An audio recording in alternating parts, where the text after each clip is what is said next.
Welcome to Laurence Plays Factorio, Space Exploration with Krastorio². The story so far, we found ourselves stranded on a strange planet inhabited by vicious insects. But undeterred, we plundered the planet of its resources. After lengthy construction, which was strangely harder than expected, we managed to build a rocket and leave the planet. An abandoned space station provided a nice starting point for our continued research.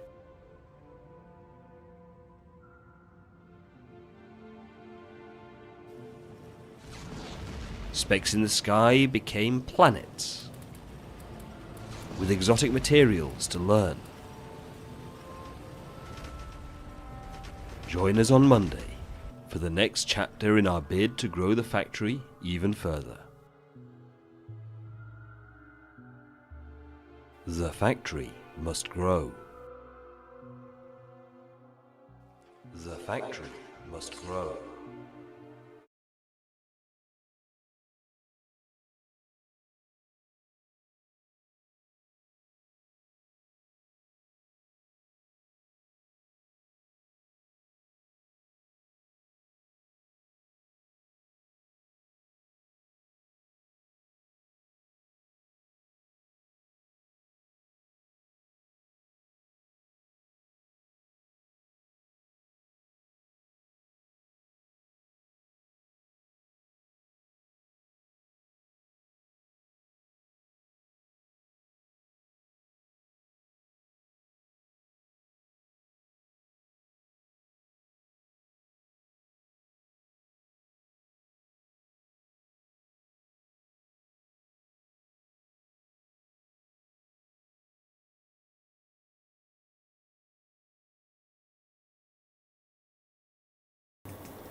Okay, is this working? Yes, this now seems to be working. Hurrah! Right. Thank you. Hello, everyone. Thank you for the sub, Johan. Much appreciated. And maybe that'll help sort the problems out here. Oh dear. Nice. Right. Okay. I don't know what was going on there because I tested it before we got started and it still didn't blooming work when I actually started. But hello, everyone. Hello, Pete, Peter, Doopy, Madman, Johan, everybody. Hello, everybody. Welcome to the stream. And all right, what are we doing today? So we've just been having a bit of a chat amongst ourselves while we're waiting for things to start about what we want to start, what we want to do first. My plan, as you've probably seen from the description of on the video, is that I was thinking, well, I might as well at this point, blimey, what are all these bots doing? Might as well get in and start doing Astro 4 down here somewhere. There's lots and lots of other things to be done, so there's far more things that need to be done. Hello, Johan, on every service known to man. I see Kik doesn't allow usernames with interesting characters in them, I take it. Right. So, yeah, my next question is, what are all these bots doing? Although at this point I think I probably won't be able to tell. They've obviously been off building some. Oh, they'll have been building up these spaceships over and spaceports over here. So, yes, I think the first thing to do. Oh no, they're building up. Oh, they're putting in more scaffolding in up here for Marc to expand his space science, his bioscience area into. Okay, that makes sense. Okay, I've been a little bit thrown off by the whole by having things not working properly when I tried to get started. But that's what I get for trying to use Windows, I suppose. Yeah. The webcam looks. I don't know. The webcam looks okay in OBS. I'm afraid there is absolutely nothing I can do about it because it's. Well, at least it's the face he was born with. There's nothing you can do about it. Sorry, chat. I don't think that was the complaint. Yeah, I don't know what I can do about that. Well, actually, I do know what I can do about that. I could mute Mike. That would help quite a lot. You say that. It would help me, anyway. Right, so let's see. Am I where I think I... No, I'm still in Agnair orbit. So I think the first thing I'm going to do on the stream is have a quick glance at all the planets I've been playing with and see if there's anything I need to do there. And then I'll get in and start carrying on with the actual research that I was talking about a moment ago. Where's my to-do list? Here is my to-do list. There's actually quite a few things on it for me as well. So I was considering putting in another oil mine on Agnea. Let's have a look at how much oil it has available at the moment. So we have this mine over here, which is about 1 million and another 624,000 over there. So I think this is going to be absolutely fine for quite a long time, because I think we got through about 100,000 in last week's stream. So that means we should be good for about 4 months at the current rate. Oh, hello, Justin. Welcome, and thank you, Peter and Madman. Yes, I basically turned it from being black text to being white text. So, interestingly, I thought I went the other way beforehand, because previously it wasn't legible with the white text, but this does seem to be a lot better. So that's yeah, that should be a good thing. Right. Better core processing on Agnea, also not an urgent thing, so I won't do that just yet. I'm also trying to decide where to put my microphone so I can also see both my to-do list and talk into it properly. Right, and another thing, I would like to decommission these delivery cannons over here at some point. Now, they are effectively unplugged now, so they're not being used. So I think that's probably sufficient decommissioning for the time being. The vulcanite is flowing straight past them, and probably this may be filling up slightly, but never mind. I need to bring out a lot of better belts to do some upgrading of all these bits, because this belt isn't really fast enough for all the stuff I'm trying to chuck down at the moment. But it does kind of work. Then Astroscience 4. I think this planet is essentially working. It could be improved, but it's good enough for the time being. So I think there's no point in messing with this at the moment. Screen space got diminished. Do you mean the chat is bigger than it was before? Because that I can tweak. I could come along here and I could do that, make you guys a bit smaller. Is that better? Oh, thanks to the resub Levin as well. That's how long is that now? That's 15 months. Wow, that's very impressive. Thank you, very much appreciated. So yeah, there's various belts around here that could be a little bit faster, but to be honest, we've got enough vulcanite these days, so I'm not too worried about that. I want to keep a bit of an eye on Talos. Now, Talos at the moment is waiting for the cryonite supply to be sorted out. So at the moment, I mean, it's running absolutely fine. I think I'm not too worried about it, but I am aware that as the ship goes back, I might need to send the ship off manually a couple of times just to get things going and get more cryonite out here. So we'll keep an eye on this planet. I think my plan is going to be each session I'll take a quick glance at the planet at the beginning and maybe at the end of the session just to see if everything is looking reasonably healthy, and then if it's not, then come back and worry about it later. Well, I suppose actually at the moment I should plug this into here, and if any of these signals are negative, then I can have an alarm go off. So if I plug that into here and then say if anything is less than 0, then sound an alarm. And it sounded an alarm immediately. So what are we short of at the moment? Okay, no, because that's the orders as well, so we're always going to have massive negative numbers on there. Let's not do that. This seems to be a bad idea, and that was an annoying sound. There we go. Okay, Pete doesn't like that because he can't read the chat on his phone anymore.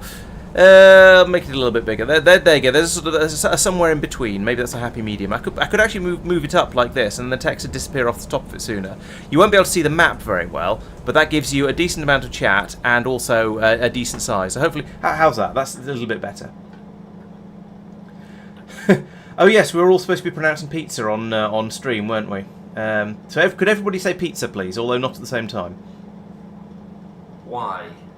Because Peter wants to know how people pronounce it. Well, Laurence, you're first. I did. I said, could everybody say pizza? I think that is inherently me pronouncing it. Oh, okay, fair enough. I just thought you were mispronouncing it deliberately, but okay. Fair enough. It's not for me to judge. 3 out of 10, but yeah. Mike, of course, says pizza because he is a scholar. And a Muppet. Pizza. Pizza. Pizza. No idea why you pronounce it your... Is this related to Americans calling them pies? Deathly silent. Oh, is it the za or zu at the end? Americans going pizza. Or is that something else? Are there Americans in chat at the moment to offend?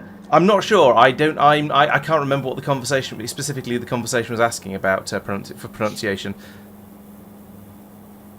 What was my next thing? Oh yes. Why am I sending? Oh, I know why I'm sending a 1. That was not intentional. I like how nobody else has actually said how they pronounce it. I thought we all did. Oh, I must have been being busy being rude to Mike. I apologise. I'm not sure if Mike gave a serious answer. I wouldn't expect that. I wouldn't wait. Always give serious answers, just not necessarily. Yeah. Yeah, I wouldn't hold your breath on that one. Oop.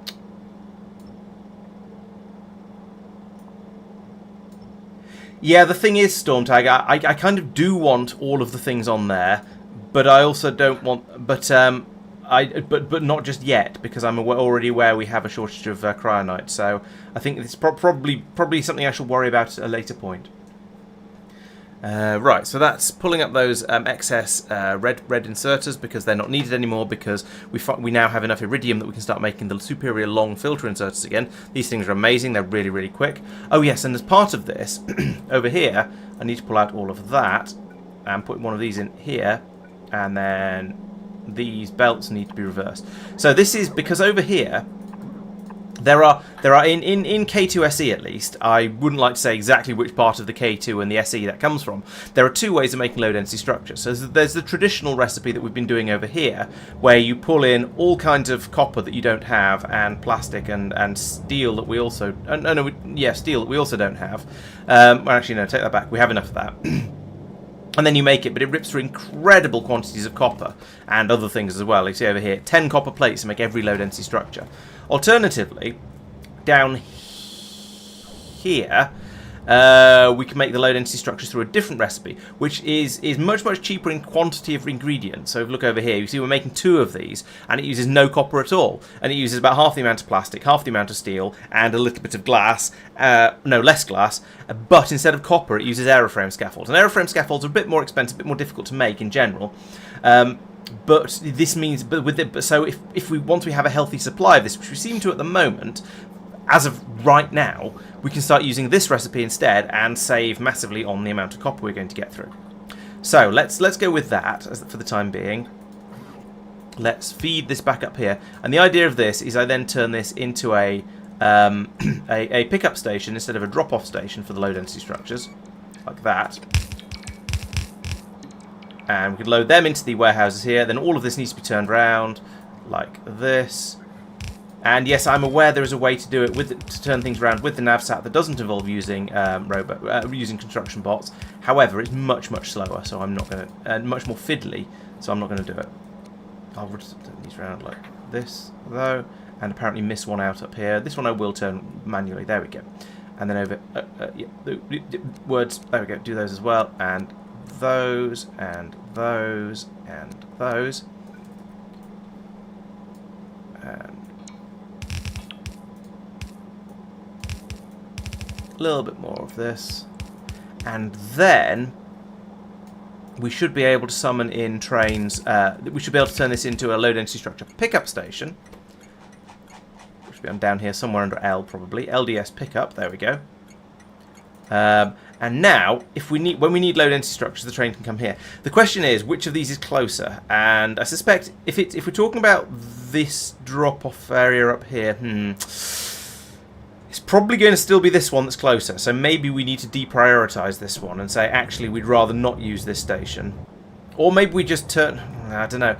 What do you guys think? We now have 2 areas where we're making low density structures, here and here.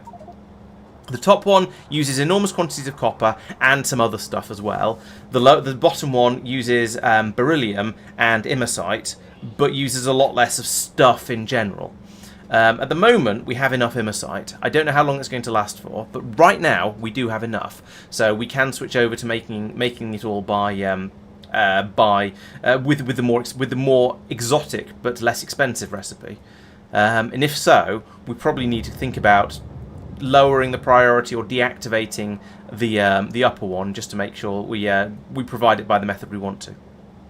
You could add some more logic to the top one so that the station only activates if there's at least a certain amount of imersite and a certain amount of beryllium available. Oh, no, so deactivates in those cases. So it only activates if it's low on beryllium and or low on imersite. Or Using the, here's another possible, a simpler alternative to that.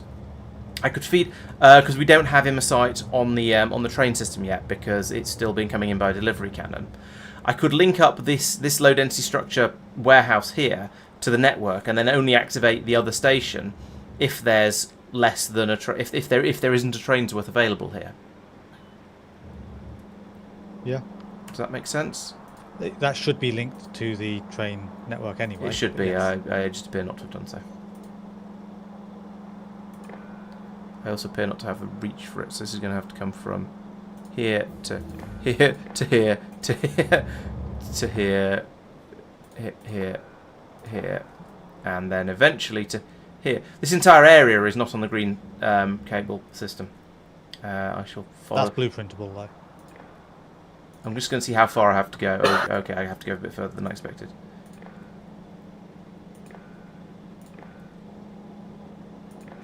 Okay. Right. The very, very long way. All right, let's do that from the blueprint. that is a lot further than I was expecting and hoping and wanting and stuff. There's to be. literally just linked pylons. Oh, here we go. Blueprint Mike? rail. No, not that one. The cosmic water seems to be broken as well. So Okay, whatever inputs are required there are probably not linked in. Oh, I see. Thank you. It's on the list. I'm just quickly. I realised there was one specific fault with iridium production, which I'm just fixing.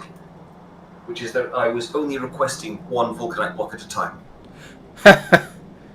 I was eternally requesting it, but only one at a time. So every time the spaceship came out, it would bring that one vulcanite block you're asking for. No, every time one vulcanite block went into the system, it asked for another.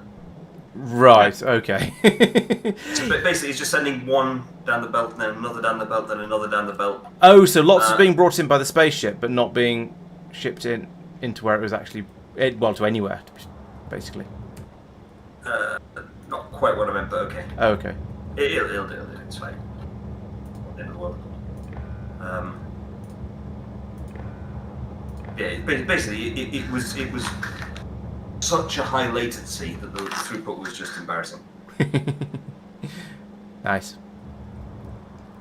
Any more of these? Yes, this one needs to be linked in as well. There, and to there. Right. Okay. I have now sorted out the. Oops! I've not linked all the things I'm outputting up to the thing, Cape Network thing. The exotic material does cost more in materials for shipping costs. That's true. But we're now shipping everything except imersite is now being shipped around by spaceships, I think. So it's the extra costs aren't particularly high. Yes, we probably will have a shortage of imersite, but that is one of the things that's on Mike's to-do list for today. So once he's finished ordering more than one vulcanite block at a time, he'll then go off and set up an improved system on the imersite planet and start shipping that in by spaceship as well. Because yes, we do indeed have an imersite primary. I think the only one we're missing is a copper primary. The only one I'm aware of that we're missing is a copper primary. So I think that should be all right. Laurence. Yes.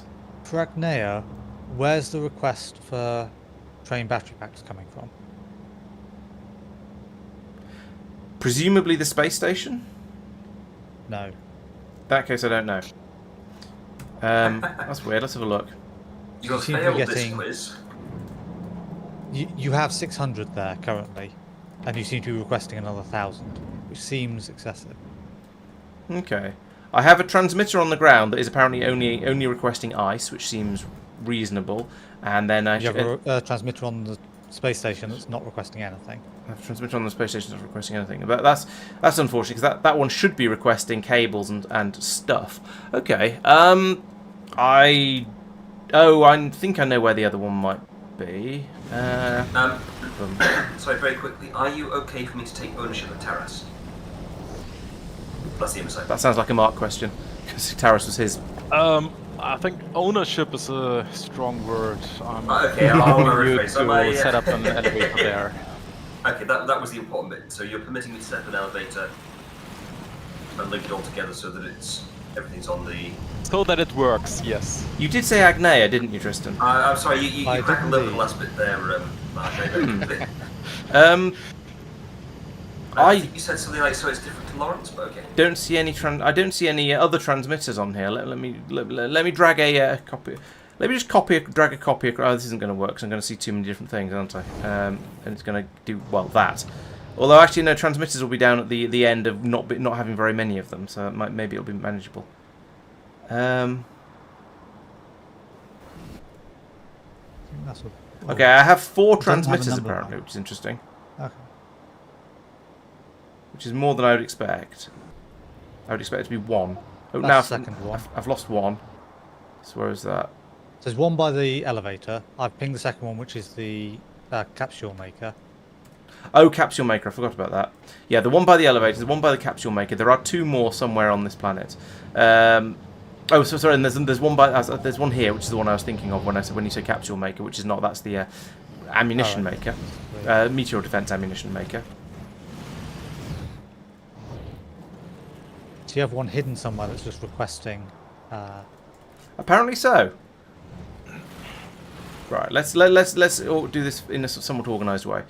There we go. I've got 1 from that. I don't know which one it was. Problem is, I don't know which one it was I got. Okay, that was the one for that's the one for the capsule maker. If I come down a bit further, then I'll find a second one eventually. There we go. I found a second one. That's the one for the guns there. If I come down a bit further, that's the 3rd one. Yeah, and that's the one we already know about. And oh, now I found a 4th one. Oh, is it nuclear power plant? Yeah. Yes, it is. Okay. So and none of those are requesting. none of those. There won't be more than 1 in orbit, surely? I mean, there might be more than 1 in No. orbit. Let's have a look. There's 1 there. And that seems to be it. Okay, so it's not... I don't think it's me. Somebody has set up an Agnea signal and is... Maybe they've set up an Agnea signal and are on another planet by copying and pasting a spaceport and haven't tweaked the request... haven't renamed it. Okay, I'll go round all of them because I need to anyway to see who's hogging all the battery packs. I'm going to In check the first Talos just in case designs, it's I my fault. requested it in orbit, but that's not the case here. Nope, not me and No. Talos. They shouldn't be set on... Marc on has- the request shouldn't be set in... Sorry, what did you say, Mark? No, in the first ones I was requesting it in orbit, so that the ships get filled, but that's not the case here. Okay. I'm really confused tell by us- this cosmic water here, because it looks like it was Laurence that touched it last. And there is no way it can possibly have ever worked if... No, there were a bunch of fluid handling stations here. Yes. for- Yeah, we had this is unbarreling like a going on landing up there. pad before, and we ripped it all up because we didn't want to sushi train the barrels here. Got Yeah. you, oh boy. So yeah, Right. you just need to, all you need Where's to do is that get gonna take? petroleum gas into that So tank. just use these places here to set up new stations and wiggle it all through there somehow. Oh, okay, sure. Just wiggle it in. It's fine. Okay. How hard can Well, it it's be? something about if I just get a well, what's it called? Petroleum gas into there, then it'll just work. Yeah. There are already a load of pipes going down the middle of the railway line there, so I think it wouldn't be too unpleasant to just add an extra one. Oh yeah, that's blatantly what's going to happen for that. I'm You just make sure thinking, you do the priority stuff for it. Yes. Yes, because I there will is do yeah that. there's petroleum gas being produced from excess heavy oil, so which we do want to use up. Yeah. Mike, in the future, at some point, you're going to want to modify Kothar's orbit to actually have a stockpile somewhere of batteries. Yep. 'Cause, It will currently last for a very, very long time before that's a problem. it's not that. It's if more arrive and too many arrive, then they'll back up and block the cable. Oh yeah. I know what you're saying, but yeah, it's requested in very small quantities. Laurence, I don't know what you mean about if I just get petroleum gas, it will just work, because the lubricant input pipe isn't physically attached to anything. Yeah, we need lubricant and petroleum gas. Right, gotcha. Okay. I was just looking at the heavy oil handling over here as well. I'm sort of. I think Tristan, you didn't notice that we're still unbarreling the heavy oil, or maybe you did and you just thought we want to get rid of all those barrels. I've literally just set that up to drain those barrels. Oh, okay, right. That makes sense. Just get rid of those, then yes. I changed the priority on the downward facing pump. Right. That stack. The thing is, in the future, when we have things at a sort of equilibrium and we don't have a massive pile of barrels, we're going to be needing a bit of heavy oil in order to make thermofluid. So we will need to have some heavy oil here. We're going to be but we probably don't want to bring up heavy oil just to name it down. What's the word? Crack it down to petroleum gas, because that's probably wasteful. So there's going to be it's more efficient on the surface, yeah. Yeah, so there's some thought is going to need to be put into this system so we can bring over the heavy oil and the petroleum gas, and also use up the excess heavy oil that's coming out of the recycling and not have any problems. For your information, I am deleting the blue requester chest for elevator cables in Norbit, so we are only supplied by Norvis. Great. Yeah, that sounds good.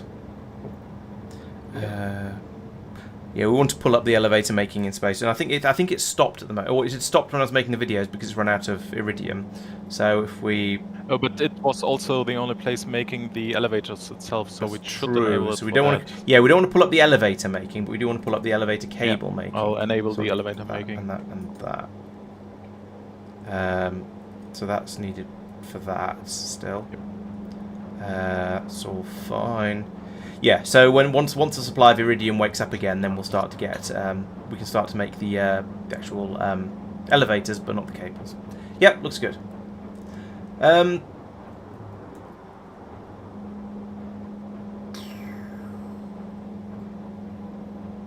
Yes, there's lots of things that use Immersite, but hopefully we'll have enough of it once Mike gets out and it goes over and starts ideally producing it in much larger quantities. We'll see how that goes though. Okay, so that's petroleum lubricant stations added. Yeah, Madman. Quite a simple. Yep, sorry. If it's empty, then pull more. Set up for now. I'll talk to Tristan later about exactly how he wants that prioritised. Yeah, that seems reasonable. And now it's just belts. Madman, I suspect the reason you're aiming at 60 science per minute is the reason you never actually get off Norvis. Now, where was I? Oh yes, I was going to set this up. So we've got that being fed out now onto these. So we have on the green network we have a bajillion, no doubt, 34,000 low density structures. Okay, so of which there's 8,500 of them are in here. I think this needs to be increased to maybe 2 trains worth. Which is at the risk of causing panic. Oh dear. 1, 2, 3, 4. Brace. You know how we've been like almost really proudly saying there's 4 of us and we've each got our own colour, we've been doing our own science because there's 4 sciences. 26. Did any of us stop to think, are there only those 4 mid-game sciences? Or is the matter what science do you mean? The matter science is a 5th one. That's just a mix of purple and orange. That's a random extra one, like we have with the productivity science and the production science and the other one, logistical. Oh, I can't remember what the other one's called. Yes, something like that. There are a few. Yeah, there's a few sort of random extra bits and pieces in there, but yeah, I mean, that was just for the time while we're doing the core stuff, I suppose. The space, the obviously coloured space sciences. Right, yeah, so this needs to go. As long as we thought it through and didn't just. Oh no, not at all. Oh no. How should I do this? If I had an answer for you, you wouldn't like it. It's true. Right, so if I bring the red one into one of these and make it negative, I can then add that to the one that's coming in from the green, and we'll have the number that's in the other station, and if that's ever less than a train load, then we can turn this station on. Okay, that sounds good. We need to wait for these bits and pieces to arrive though.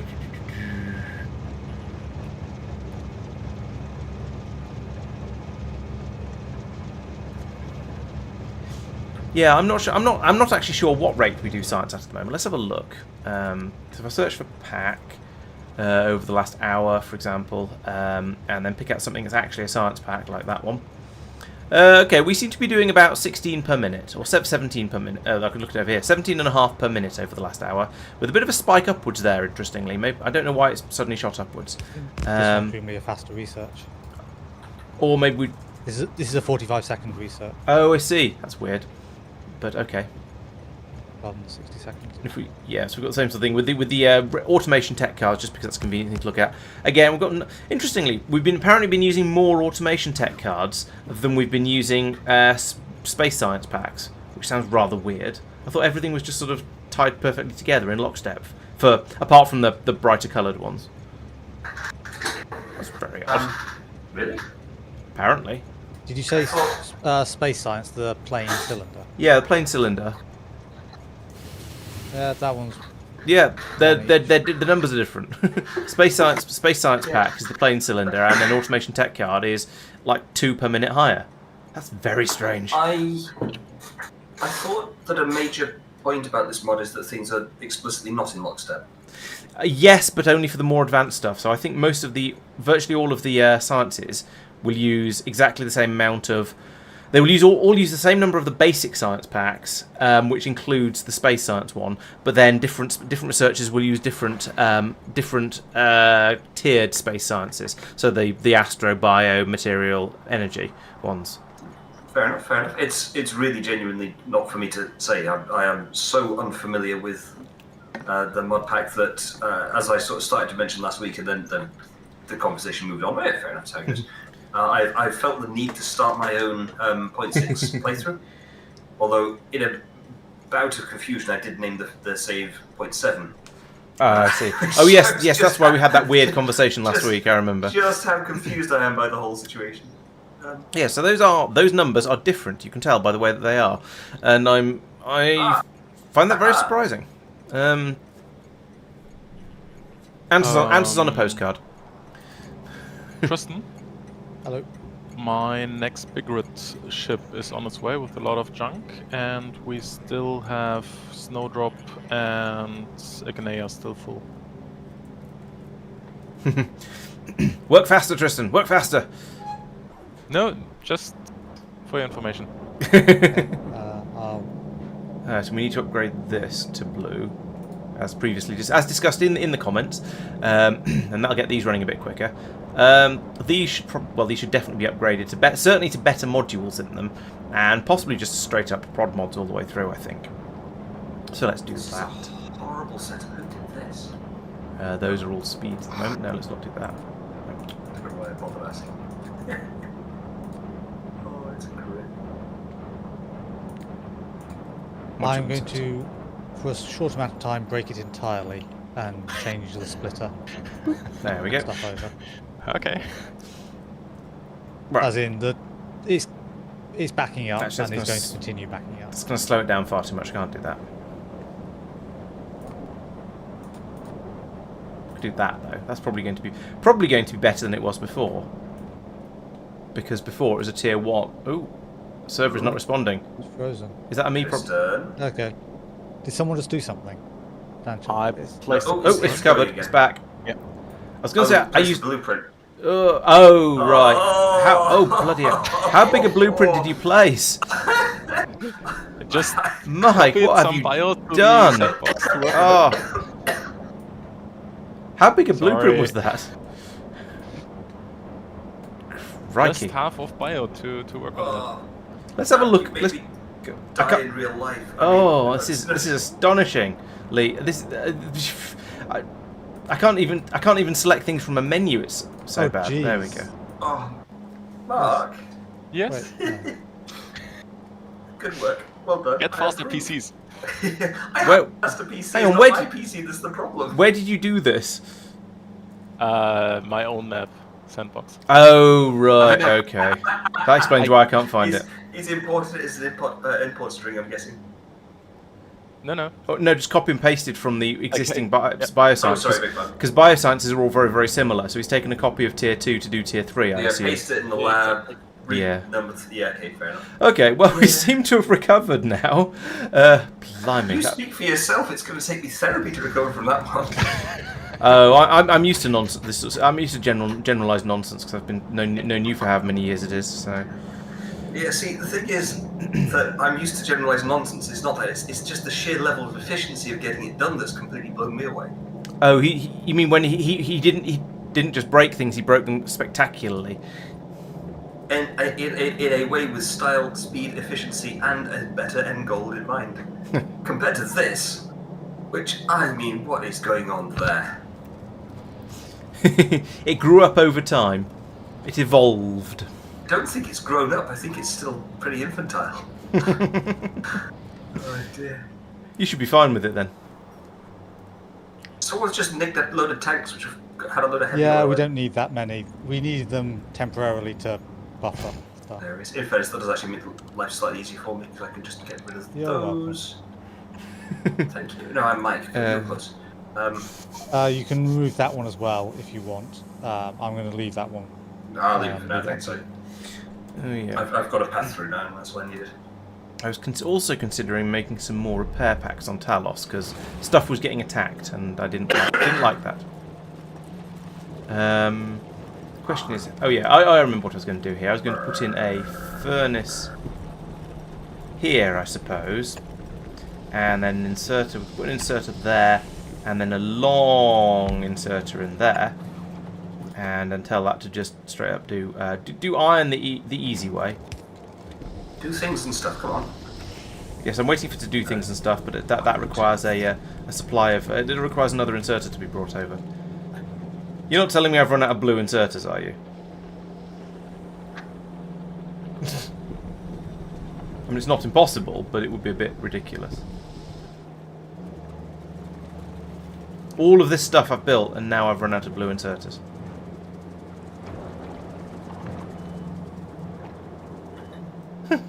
Okay, well, you know what? Let's just turn that blue inserter into a red inserter. That'll be fine. What could possibly go wrong? Apart from the whole thing running a little bit more slowly. Right, there we go. Chuck some of this in. I hope not to need too many repair packs for this on this planet, so this should all be absolutely fine. Fingers crossed.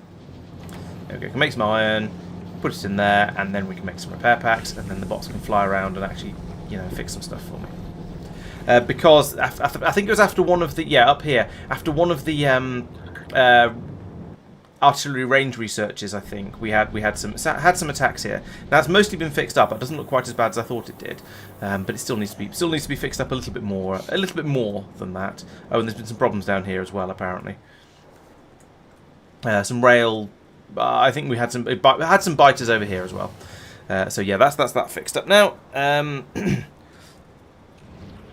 Talos. I also want to decommission delivery cannons over here. So I think, did I reckon that all of these were now...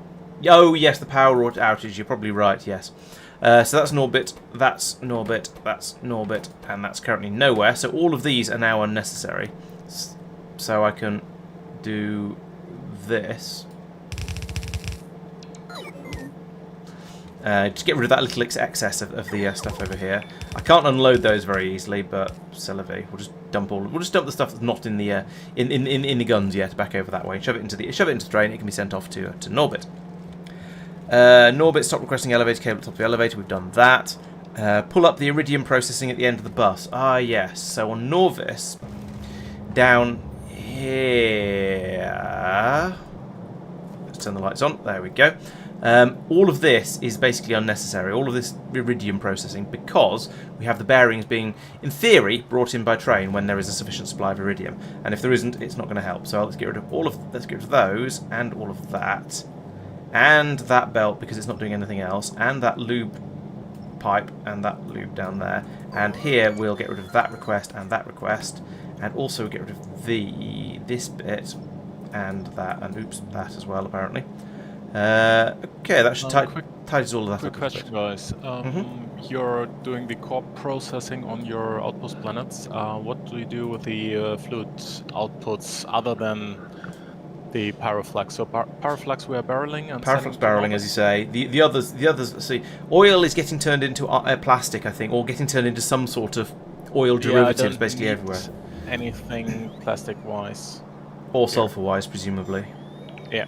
Okay. I'm using all of the fluid outputs as fast as I can make them on Cathar. There's your answer. We're all trying to use them. We don't need oil. Yeah. Well, actually, I think I'm venting mineral water and normal water, but the rest of them I'm using the oil and I'm barreling the pyroflux. So I will vent everything except pyroflux, and you will not object, right? I think that the ecological damage from venting crude oil is something that cannot be overlooked, and We should probably. I feel like we should probably ship crude. We should probably ship the oil, really. Okay. I mean, I can do it. I don't have enormously strong opinions on it because it's just oil, and we have quite a lot of oil. Oh yeah, there's a problem down here as well, isn't there? In that somehow there's rocket fuel on this belt. I forgot about that.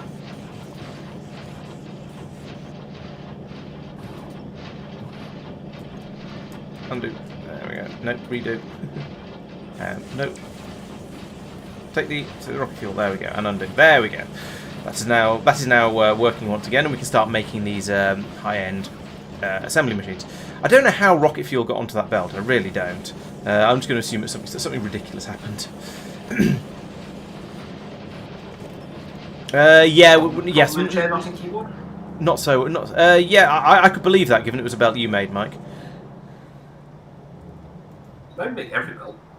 Well, you added in the input on the for the bearings over here. Well, I mean, it's where does it come from? That's the genuine question. If there's rocket fuel going by in the belt next to it, you say, yeah, fair enough, I don't see. Yeah, it is a bit of a mystery, I have to admit. But there was some rocket fuel there, and the system had been working before because we had quite a lot of these assembly machines. Then you came along and put in a new system providing the bearings, and then suddenly there was rocket fuel on the belt. So, you know. Yeah, I mean, genuinely, all I did was turn that belt round. Did you have to move the train or something? Oh yes, you'll have shuffled. Yeah, it's probably shuffling the train around, and fuel got unloaded from the train into the warehouse. I actually moved the train though. Because at the point when the train was ready to go, it was just and go. I don't know. 'Tis a mystery, but I'm going to blame you anyway, just on general principles. And then trying to remember what I was doing. Oh yes.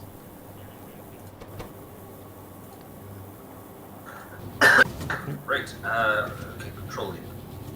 Oh, Mark, I have a question for you. It's just Yes. Calidus orbit. Does it have anti-meteorite defenses? No, it does not. Uh-oh. Next question. Can it get meteors? I believe so. I believe so as well, yeah. Seems likely.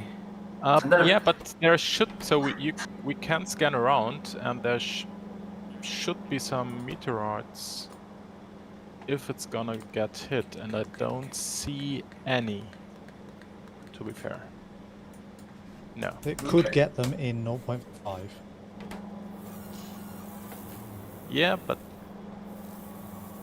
there should be if it debris, hits- right? If it hits Only not if they land Yeah. outside of Roboport area, but and they have to land inside discovered area. Yeah, there is a lot of discovered area. Okay. can they just hit space? Yeah. Yes, they can land on nothing, which is a little bit weird, but never mind. Oh, I've got that stripy So there effect should be a lot of debris, like over here, for example. So in this area, Yeah. here. Yeah, and just there isn't. You're right. There aren't Because any it's sort of just sitting there. It had been discovered for like a long time now. So there Yeah. could be some debris somewhere. Yeah, that's fair. The other so a bonus question is, can Calidus orbit get a CME? A coronal mass I ejection? also believe I so. don't I know. would assume so as It well. seems likely, yeah. I sort of Only there appreciate would be that. enough power there. I know it's a real challenge to get power that close to the sun. It's flying the water. It tends to get evaporated on the way. It's a real problem. Oh, Peter is asking if they now fall through to the planet below. Well, in the case of Calidus, that's not going to be the case. There isn't a planet below. There is just the sun. But maybe they do fall through and just go into the sun. I feel like I've seen meteors in orbits or in places like. I would have seen them in Norvis orbit actually, because we've always had meteor defense. I don't know actually. Peter also says solar orbits do have CMEs, so there you go. Okay, so on a semi-related note, Kothar, I've had it for ages. It has an orbit. No meteorites. Yeah, but you've got meteor guns on the ground, presumably. I do now, but I didn't always have. Yeah, I had a quick look at Agnea for the same reason, and there didn't seem to be any there. So maybe they do just fall through. Peter's saying, well, he says in 0.5 this did stick in orbits, and he's suggesting in 0.6 they just fall through onto the planet. Which makes a sort of sense, given that they, given that they've sort of had the two joined, so you only need to defend one of them, as it were. That makes sense from a sort of a logical point of view. But we all know what logic's like in this game, in these games. Yeah, yeah.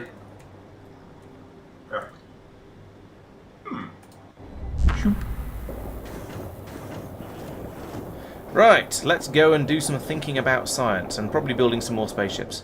And what? Oh, the J. That's what I wanted to press, not N. I'm now just trying to work out where I need to plumb in the petroleum gas down here, and then I can go off to whatever the place is with the Immersite. Taras, not to be confused with That's Talos.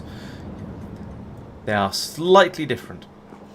Right, so over here, this is the facility that Tristan made a little while ago for making solar panels, but also making probe rockets and probes. And these are insufficiently supplied at the moment because we need aeroframe bulkheads. Those I'm making down on the ground, so we need to work out how to bring those up. We need flat solar panels, and everything else appears to be already supplied. Is Bio 3 ready, Mark? These are not being made because Okay, that's why I wasn't holmium researching that. and holmium cables. So it looks like for my first trick here, I should be updating a train. This train? It's a blank data card train. This train? Probulator drop, yes. So probulator drop needs to be reprogrammed to also bring over holmium ingots, holmium cables, and aeroframe bulkheads, and maybe other things besides. So let's come along to... Should be... Yes, here we go. Here's a programmatron. No, that's for passing through. Never mind, not that one. I think you should be requesting everything already. I'm not certain.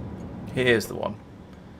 Tartarus. Yes, it is. Oh, okay, we just need to bring in the supplies over to where they're needed. And in that case, it's going to be a large amount of doing things down on Norvis. Do I have a spaceship I can go and stand in around here, so I'm not wasting rebreather packs? No. Let's put down a little bit of its spaceship floor for breathing purposes.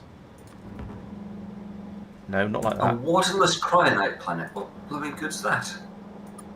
Sparky. Mikey's getting excited because he's not seen planets being discovered before. Fair. It's been quite a long time. Planet called Sparky. Remember to delete the surface. I'm not looking at the surfaces. I'm just looking at. If you click on it in the Universe Explorer. Yeah. Well, in fairness, I was going looking at it in the orbit map because I could. Holmium planet. Technically, that means you're creating surfaces for the solar system. They probably already exist. Meh. Don't care. I don't know. So, Anyway. down on Norvis. What? This means that we now need to have additional stations in these ranks along here. Well, not these ones along here. Actually going in, adding them in down here. So we're going to need... okay, so Mike has done all the Iridium ones. That's very good. What's along here? Tristan's put it... Tristan's put it... the stations all already exist. There just aren't any trains for them going to pick the stuff up. For some of them. Because we There's nowhere to send them to. There was nowhere to send them to, which is fair. Okay, let's add those in. So we've got along here. We've got aeroframe bulkhead drop, holmium, this, that, and the other. Okay, where's the train making area? It's up here somewhere. Here we go. And of course, somebody's stolen the trains from the train making area and not replaced them. It's entirely possible it would be me. So I don't think it was, but it's possible. So I'm not gonna be too rude to anyone. I don't think it was you. I don't think I've done any trains on Norvis for long enough that it probably wasn't me. However, I'm not 100% certain of this, so I'm not. And it is the sort of mistake that I would definitely make. So I'm not going to be too rude because, well, it'd be a bit hypocritical, basically. However, in this particular case, I don't think it was me. Right. So what are we doing? We're doing holmium cables. Holmium cable pickup until full. Holmium cable drop. Holmium cable drop until empty. Are you a complete train? No. You are a complete train, but you're still fueling up, so I'll give you a moment. And you will do aeroframe bulk. I think that's under A, isn't it, for aeroframe? Aeroframe bulkhead. We've only got aeroframe bulkhead drop. What did I call it something else, or did I just forget to name the station, or something like that? These are all possibilities. Station names. Nope, that's the misclick. So it's that. Mousing is hard. Aeroscaffold, glass drop, stealing. You're still called aeroscaffold pickup. You should be called aero bulkhead pickup.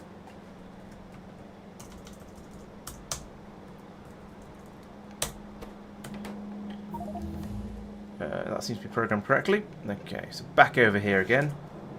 No, not there. There. I want you to go to aero bulkhead pickup until full. No. Aero bulkhead drop until empty. And okay, this train is fueled, so we can send that off to the pickup. And then put in another one.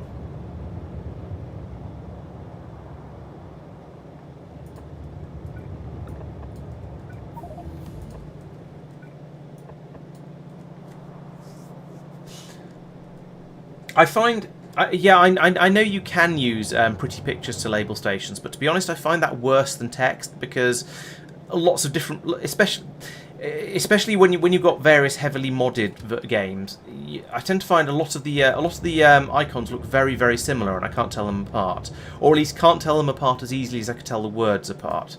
I find it much easier to find a station by name than by pretty pictures.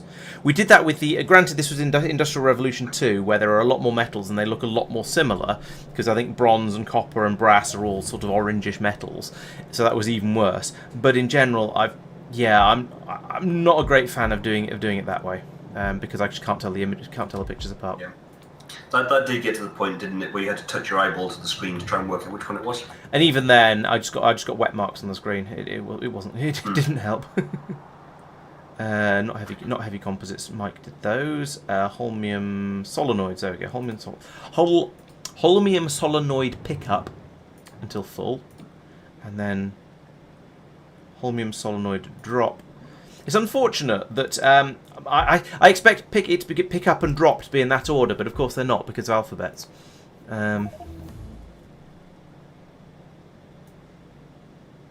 let it fuel up a little bit more before I send it off. We can't have run out of train bits, surely. These new planets are now getting annoying. He's only done 12 of them so far. He's got another. He's going up to 14, so there's 3 more to go. But they will take longer and longer each time. Although admittedly not very much longer. Okay, I've plumbed in the lubricant, the water, the petroleum gas in the recycling area. Are there any other fluids that are obviously not working here? Sorry, say that again. You said did you say petroleum gas and lube and heavy? And water, yep. And heavy water was already done, wasn't it? It now has water flowing through it, whereas it didn't before. I'm taking credit. Okay. We've had water being supplied there. Yeah, maybe the water wasn't flowing through because it couldn't do anything because it lacked the other things. Let's. It's possible. I mean, the pipes were empty. The pipe's no longer empty. It's fine. Don't worry about it. Can't do the solenoids because there aren't any. Cool. Got ice I'm already. off to put down a space elevator. Cool. Right, so I think we don't have holmium solenoids left yet because we don't have enough holmium coming in. But the other ones, we don't have holmium cables either for the same reason. Or maybe has the train already been? Because I thought the train I set for that went somewhere. I don't know. But we do have one here filling up with. No, it's that one. Have we had a train come here yet? Yes, we have. It's going off to drop now. Excellent. So that one has worked. Oh, and here's this will be the holmium cables. Yes. Okay. So we've got those two at least. We've got the holmium cables being fed through, and we're about to have the aeroframe bulkheads as well. So now, I guess, follow these belts up. See if Tristan's also fitted them into the probulator station, which I suspect he probably has done. I think so. Probulator. By probulator, you mean probulator? Yes. Fair enough. Recipe notes down here, and yeah, it's all looks like it's there's some blank belts here, so I suspect those are going to be the ones. So this might fairly soon mean that we have all of the ingredients we need to start making the probes, and then I guess the next thing for me to look at will be the making the spaceship and the probe rocket silos, and then going off and getting all of that stuff. I'm playing on 1440p with probably 100% user UI scaling. I'm not 100% sure, but yeah, definitely playing at 1440p just because I can, so I do. Yes, there are many different colours of resources coming through here from the. What I find quite interesting is when you get the the junk belts installed, we don't have enough them blocked throughput. this end for a while, so that's not representative. Okay. Yeah, and a train is turning up to take some away, which will help them flow a little bit. And none of it's got all the way. I was going to say none of it's got all the way back to the trains yet, but this one doesn't seem to be unloading. Where are you supposed to be going to? Blue. Oh, okay, yeah, these ones. Okay, I take it back. These ones have clogged all the way back up to the train, but we're trying to empty them. We'll do our best. Can confirm we are very trying. What's that? Oh, processed fuel. Where does one get hold of space elevator cable these days? It should come out on your spaceship. What way you? Yes. How much you trying to get hold of them? them? Go to the spaceport and grab some from the station. Yeah, basically that. To the left-hand side of it. Okay. I'm just looked in the chests of the warehouses of shame down here. Oh my goodness, it's horrible. But yes, I know a bunch of this should technically come back out into the system and in usage. So, you know, the fact it's got 10, 20, 30, 40, 50. Yeah, I'm not sure why we have 50 stacks of pumps, for example. Yeah, I don't know why we have quite so many pumps. 2,400 of them, to be precise. Or yeah, they'll get used. It's a bit mad, in theory. They'll get used. I'm not sure they will. Not that many. But yeah, it could be worth games. In an infinite amount of building, we would eventually get through 2,400 pumps, yes, but I suspect we won't be building quite that much. Yeah, I think every so often it is worth going through and having a quick scrape out of stuff like science packs and other things that have built up in here that aren't going to get used up. Yes, space manufactories, we've got, what's that, 17 of them? We're going to use those, in fairness, yeah. Yeah, that's fine. Those are probably ones that have been pulled up after something got built somewhere else and then disassembled, and they've gone into storage there because that's where they can go to, and so they'll be taken out from there as a priority when the next build gets done. Yeah. That sort of thing is absolutely fine. 303 pollution filters. Oh yeah, that's less fine. And the 69 mirrors are in that in that box as well, and the 84 iridium plates and so on. Those sort of things, yeah, those shouldn't really be in there. They've been put. It's core mining drills. That's not so bad. I thought it was space elevators for a second. I was thinking, yeah, it was 51 space elevators would be quite a lot. Exactly. A lot of tier 2 module. Yeah, I get it. I think I understand how it's all got there. 20 pistol magazines. Oh, fair enough. And why not? Exactly. Why not, indeed? No, it's back down here again. How? It just sort of implies.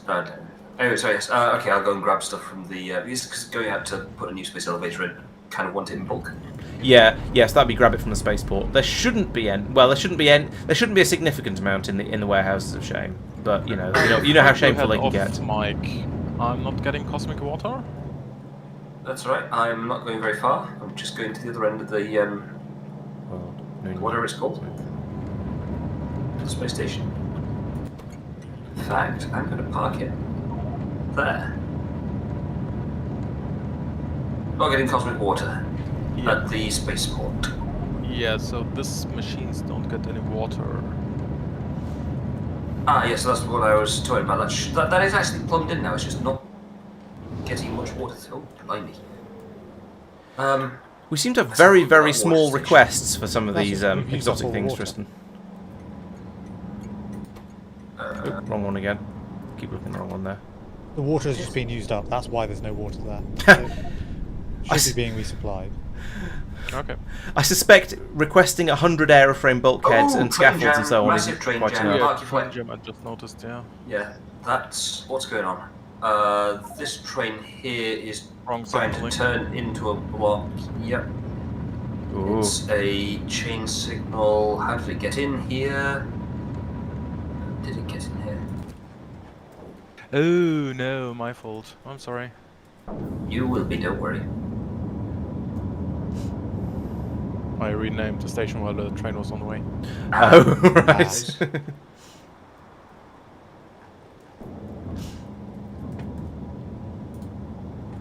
What do I need for the And one? thus chaos was avoided.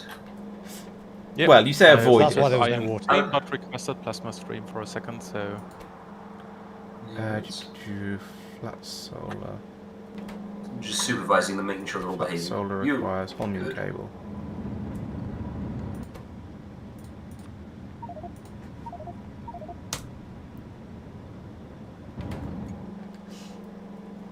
Zone discovery. Why do I sense that pain and suffering is the next thing on the list? What pain, suffering, and bleep boop noises? No, not bleep They boop. are but synonymous? A sort of blop blop. A noise, anyway. Okay. so Marc will that's- get upset if you're not researching something. yes, that's true. It, Is that- it is inefficient. Is that all that's available for research at the moment, then? Roughly, someone researched bio science 3, so there's a whole bunch of extra stuff. Oh, right. So the Hey, train's arrived. cable that's in the spaceport arrives at this station here, does it not? Well, technically that one. Yep. Yes. Which is a sushi train, Yes. Yes. which spends approximately one eternity doing its round. Shouldn't be that long an eternity. I mean, it should just go down to the planet, grab some stuff, and come back up again. Well, no, because it's stopping off There's- at other. Right now, it's currently. It's waiting at stopped cable Iron pickup. Stream pickup. Oh, wait, what? The relevant one is waiting at cable pickup, and there's no cable there. You're looking at the wrong station, Mike. It is the station above the warehouse, not the station below it. There is apparently no train at the moment because it's down Oh, on the no, north. gotcha, right, it's on. Right, gotcha. That's why I went to the other one. I'm rerouting Nostros. belts. How. So here is the problem. I've removed the splitter that I put in and taken it out of the warehouse instead. That will only give 580, but I have Yes, proof anyway. but it'll Yeah, Produce we a bit need more. that holmium basically. yeah. The train's hanging out down here, so where is it? Yeah, so as discussed, yeah, we need more holmium. We seem to have a sufficiency of iridium at the moment, or at least by which I mean this system over here seems to be running quite happily. So yeah, it's the holmium down here is the limiting factor. And if we look over here where we're actually making the cables, then yes, that matches up. So yes, can we have some more holmium, please? Oh, what's happened here?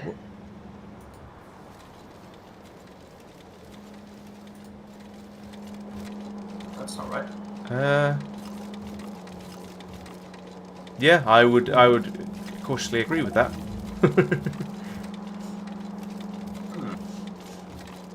spec, the heat shielding belt was supposed to be one to the left. Yes, I think so. Yes. This is the advantage of Mike's over-specking, that you don't tend to notice when something breaks, because there's the other half that might still work.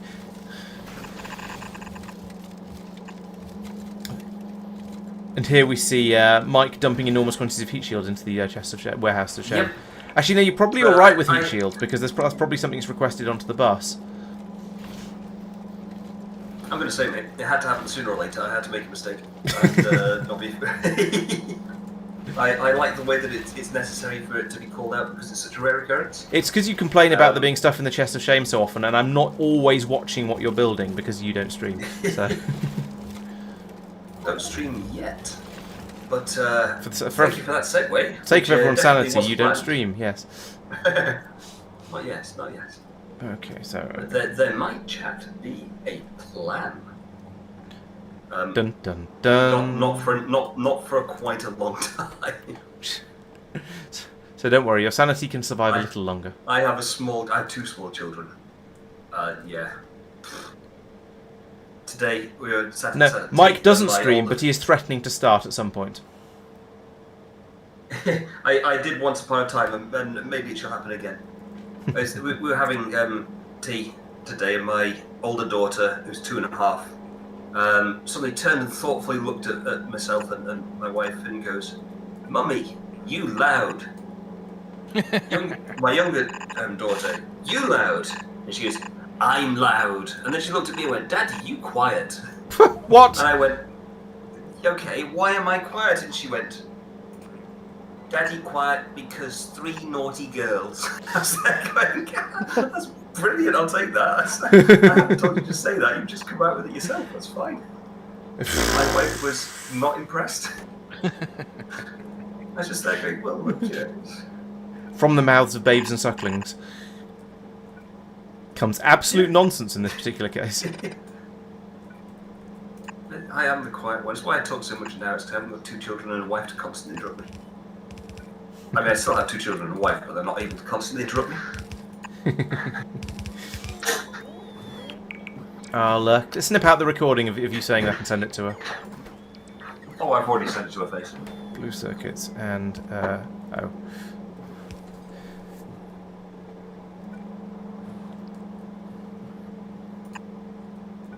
Why is there no iridium? Oh, yeah, we need to start bringing that over by a more efficient means.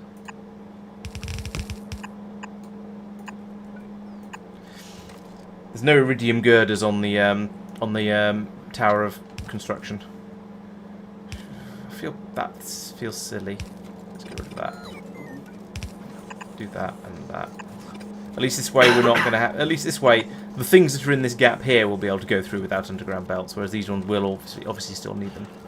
Right, so that's that one in theory. Blue circuits, aeroframe scaffolds, and heat shielding. Blue circuits. That's this one.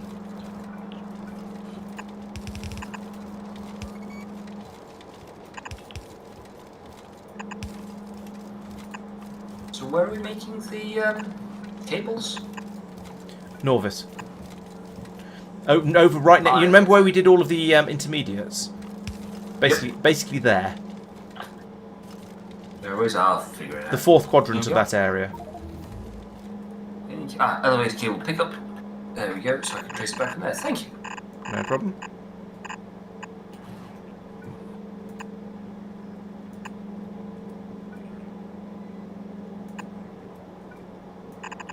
Oh, I see.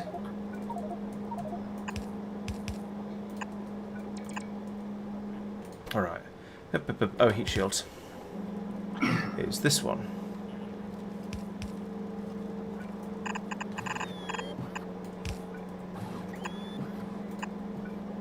Right, that's all of the ingredients except for the iridium girders that we don't have because we were building them on site here until we ran out of iridium, which to be fair makes sense because we don't really want to be building these on site here.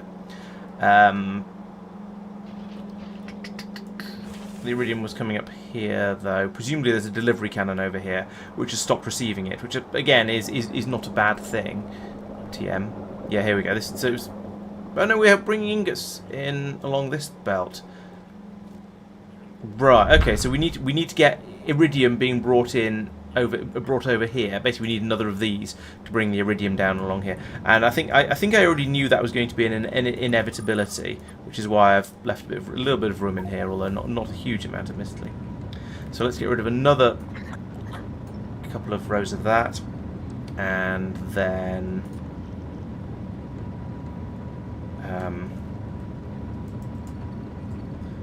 fill in this gap here. And there's that much go up to about here, and then a little patch. Yeah, I'll do that in a minute when this has arrived, because that's not. Yeah, the scaffolding isn't going to take too long to arrive. It's not coming from far away, and we don't seem to have too many people doing much building at the moment, which makes a bit of a relief. So if I copy that, I can put that in there, and apparently miss a little bit out, but that's fine. I can fix that afterwards. Like that, and like that.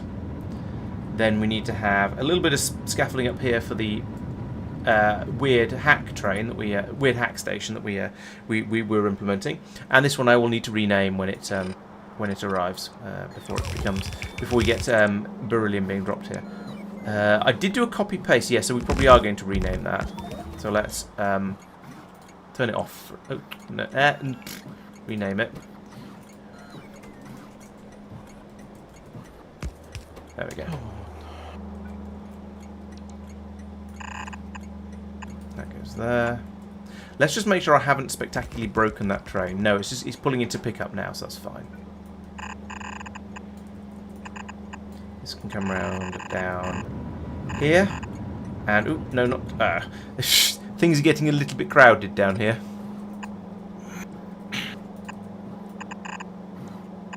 Who'd have thought it? Bring that through there like that, and then I'll wire it into there as well, and we can send it. We can then just send the iridium through when there's a shortage of it, and hopefully there is a shortage of it, but I can't tell because there's so many things on the network that I just can't see any of them. So while we're doing this, we'll link that to there, and this one is going to be iridium. So when iridium ingots, that's U, is less than 0, then that can run. Then up here. So if we've made this the iridium ingot drop off, we're going to set that to be an iridium ingot there, so the right thing goes through. Yeah, fine. They'll all go down there. Is there anything else I need to? Yes, this needs to be updated to be iridium ingot is less than that, and then send out an iridium signal. So that'll now request an iridium train, but we don't seem to have one, interestingly. Oh. Unless I've got the name slightly wrong, and there was a different iridium ingot drop instead of drop off. Okay, they weren't quite named the same scheme.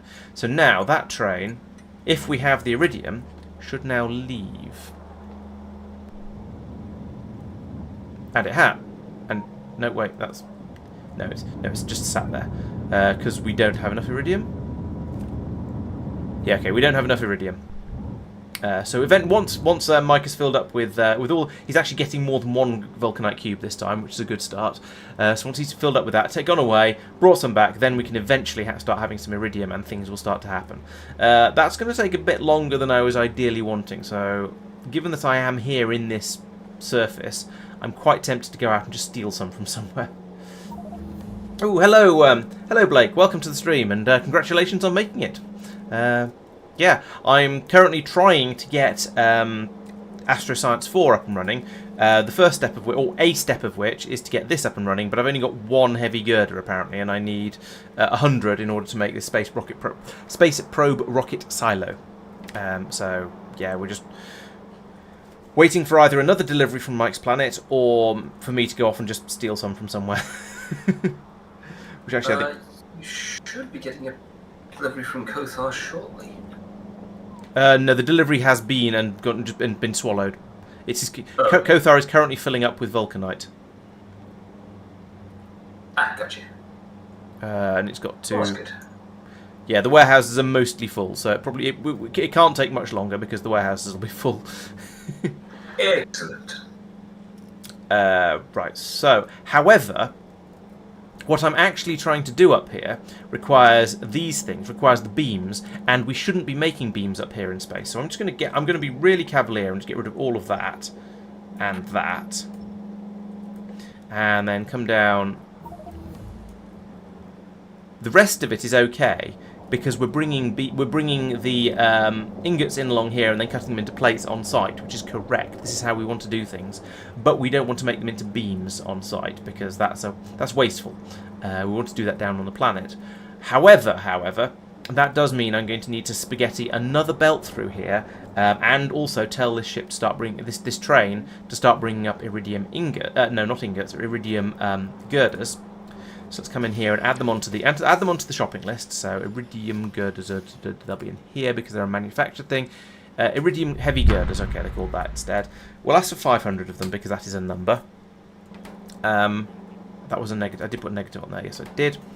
And so those will rattle through down to about here, and then I shall tell this one. This is where the iridium the iridium girders are going to go.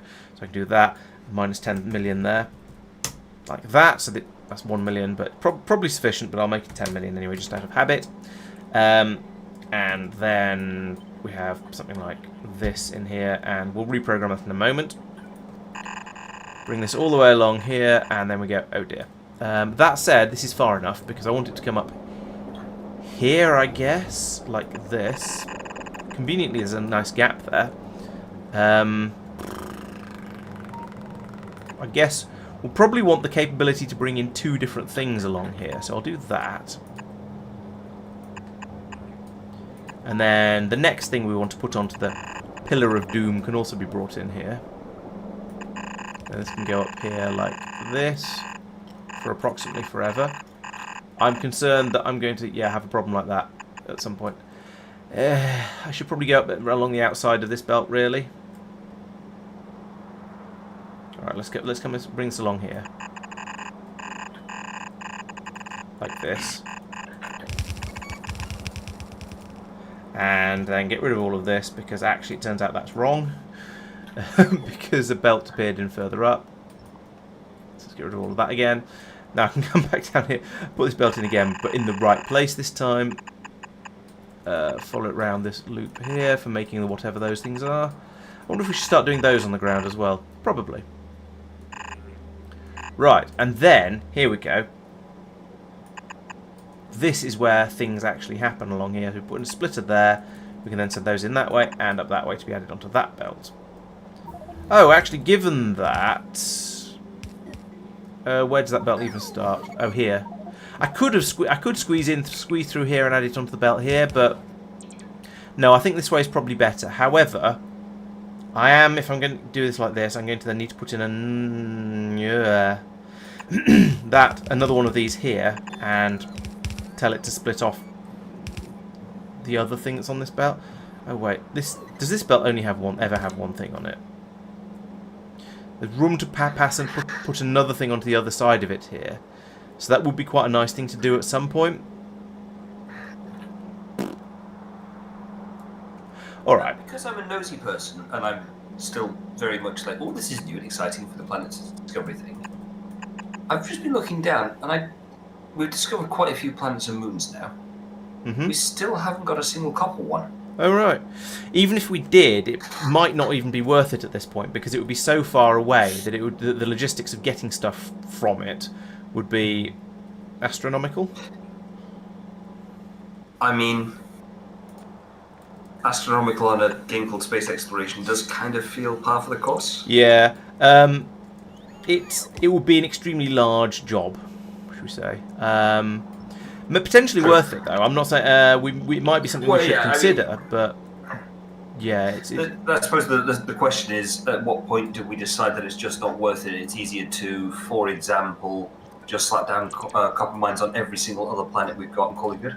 Yeah, exactly. I mean, in my previous run, I tried getting vulcanite from somewhere out of system. Now, I did this far too early on. I was using cargo rockets for it, and it was an absolute nightmare. Yeah. So yeah, do not recommend. 0 out of 10, do not recommend. The fuel costs were ridiculous. It was like 500,000 fuel to transport it out or something like that. So Njord has copper ore frequency 137%, size 136%, richness 140%. So quite simply, you could just slap down a lot of actually quite potent copper mines there and call it good. However, I imagine yours there's needs copper. So extracting copper from there and sending it away is... I'd be a little reluctant to do that, because if it runs out, then that's an annoying, okay, we've now got to turn everything round and have to actually supply copper to there. Whilst that's true, if I have a quick nosy at the surface, we have covered the whole surface. Oh, but that's, yeah, shed loads of the stuff. I mean, what you do is you say, okay, the nearest 4 or 5 patches, that's 15 million, 20 million, 24, 25, 26. So what does that mean tapped? 31 million. 31 million just in a handful of small patches around where you've got stuff going. You then say, you know what, go to the other side of the planet, take that 12 million, that 12 million. What?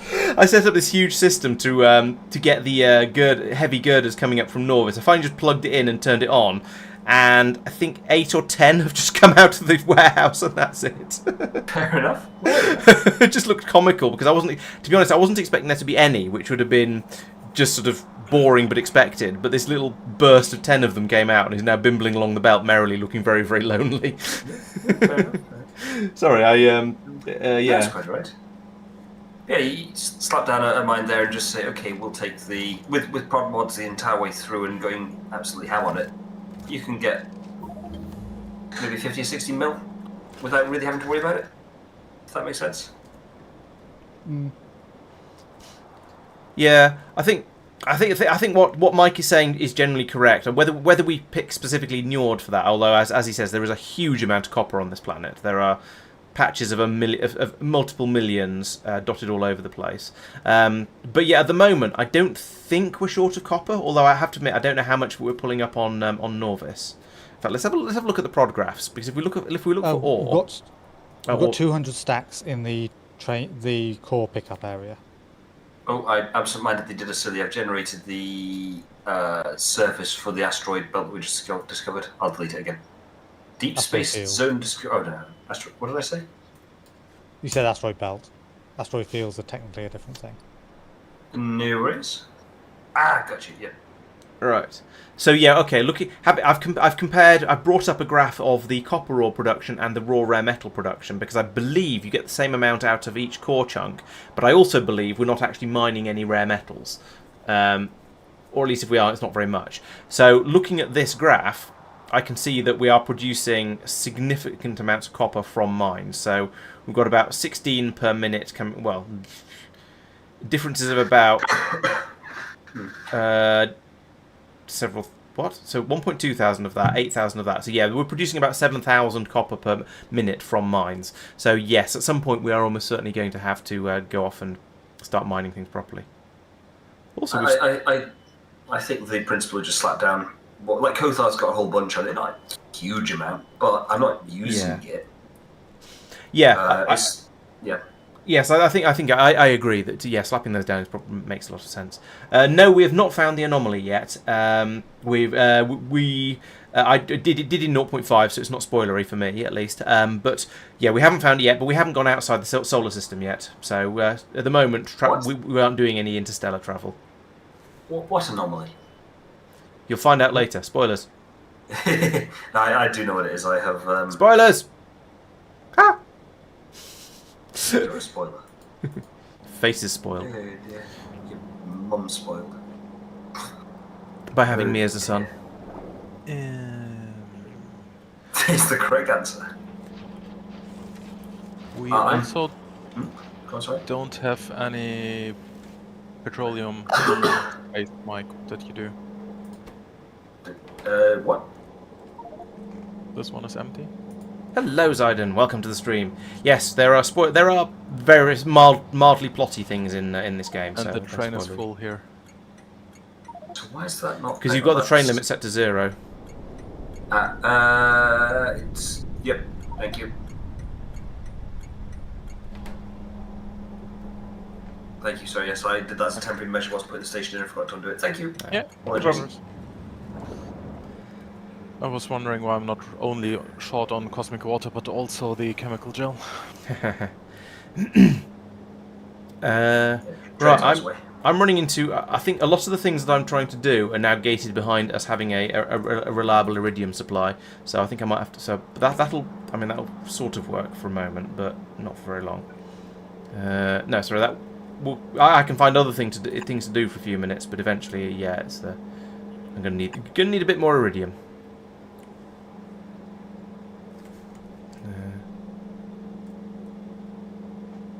How's the Kothar? The Kotharian ship has not left. FYI. I haven't looked at any problems for it yet. It possibly because the mineral water is only 199,000 out of 2,000. I don't know what where the triggers are. Oh, yeah, that's because it's got a pipe connecting it rather than being direct to pump. Mm-hmm. So it will never technically get to 100%. It'll always sit at 99.9. Yeah, so it needs to be told to leave at 99% instead. Yeah. No, Kothar ship Yeah. has nothing to do with the liquids. Wait. Okay, I should rephrase my comment to do. It has not left, even though it is full. How's the ion stream amount? Fair point. That's 9.9 out of 10,000 on each of them. Okay. So, yeah, Cool. 99%. Let me have a look. Is it because the warehouses that haven't managed to put everything into them because Mike has requested so much of everything?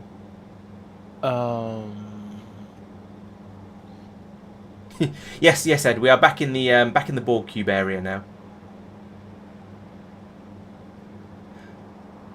Oh, nice, Aiden. Well, Yes, it is because he is short on the cables. Oh, there's insufficient cable, so it's not good. Right, okay. But I'm not sure why. But there's cable in one of the warehouses. The warehouses are about all full by the looks of it. Oh, there. Yeah. So he's that's asked for so much comment stuff I that it's made filled. in the blueprint, in the latest version at least, I think, to not request more than there is space in the ship. Right. So you've been too greedy, Mike.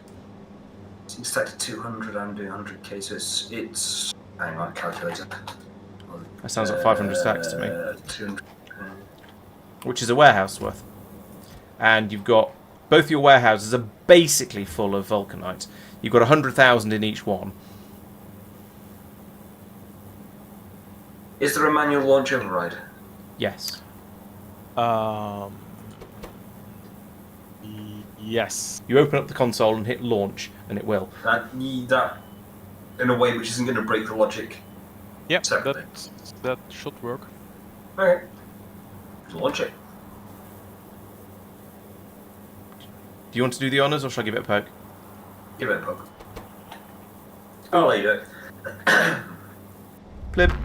Right, so that can fly off. Hopefully it'll bring back some iridium for me to use. In the meantime, I could come over and steal some from here, but actually we also need a lot of it down on Norvis. So we've done the thing where we've made the system, the way that everything is obtained, significantly more complicated in order to make it more efficient. So now, if I want to bootstrap it and just give it a poke, I'd have to take some down to Norvis all by myself. There's lots of just faff basically. So instead, we're just going to sit around and wait for the ship to fly out there and fly back again, and then the train system will start running, and hopefully we'll then get all of the iridium to all the places it's needed. That will mean one load of it over to the station over here to be dropped off, hopefully. Oh, how's this? Is this actually a request? When is this request? Train number 1. Ooh, that doesn't look right. Tritium. Alright. Yeah, it was a byproduct from the recycling the nuclear fuel cells. We don't have any use for it yet, but yes. Fair enough. Does that mean this is wrong as well? It does mean this is wrong as well. Mark, given this is your planet, do you have any preferences on where the space elevator should go on Terrace?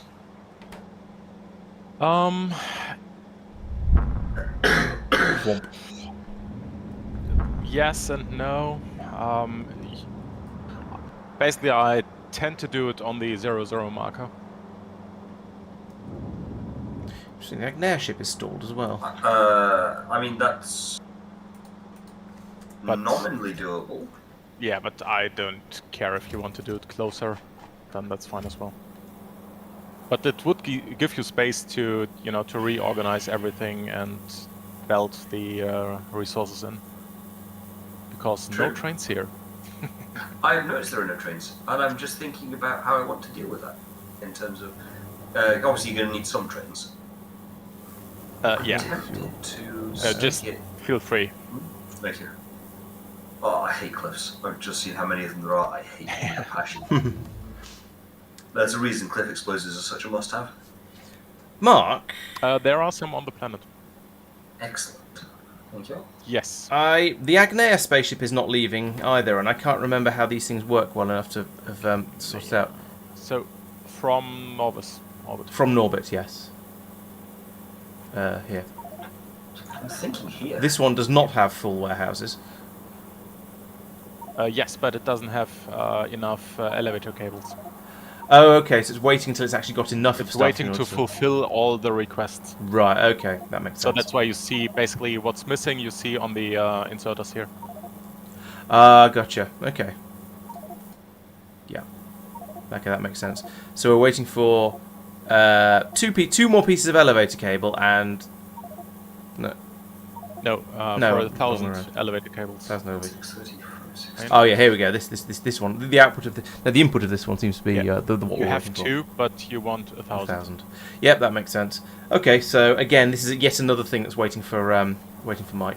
I think I'm just going to launch this because manually as well, because I don't want to. Yeah, I don't want to run out of vulcanite basically. Mike, we need your iridium.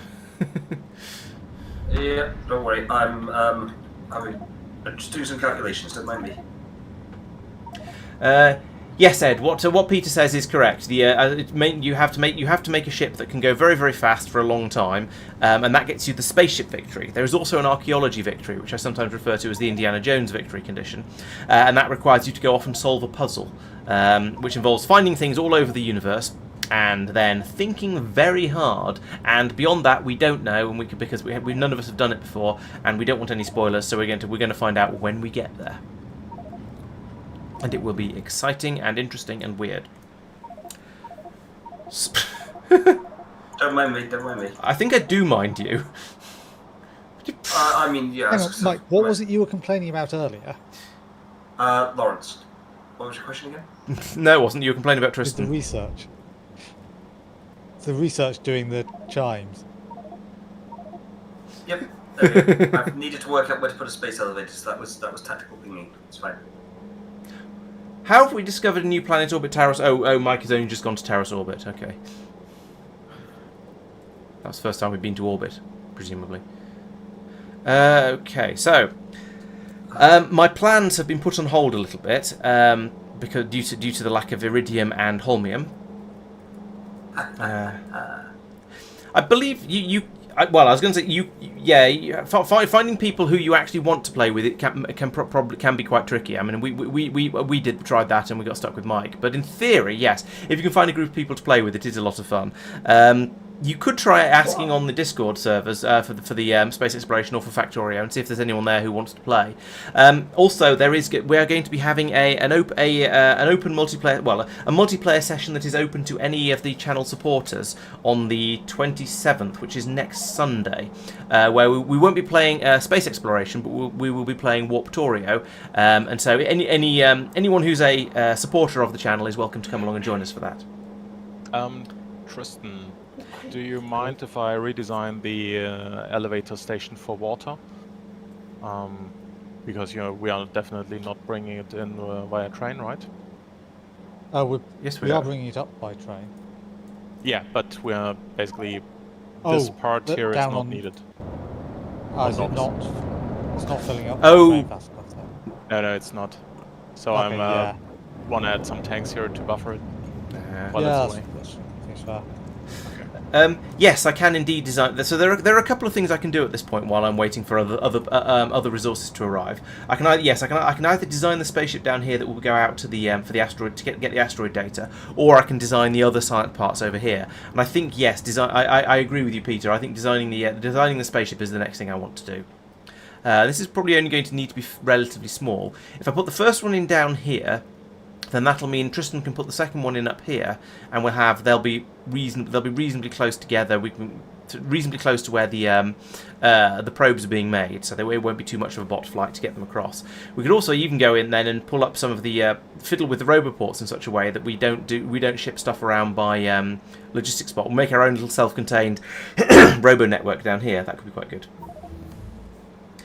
Yes, I can imagine. Yes, if there's a language barrier, then yes, I can imagine that'd be quite difficult to do with it, to play with a group. It's a bit of a shame, unless you can find some other people who speak the same language as you who you can play with.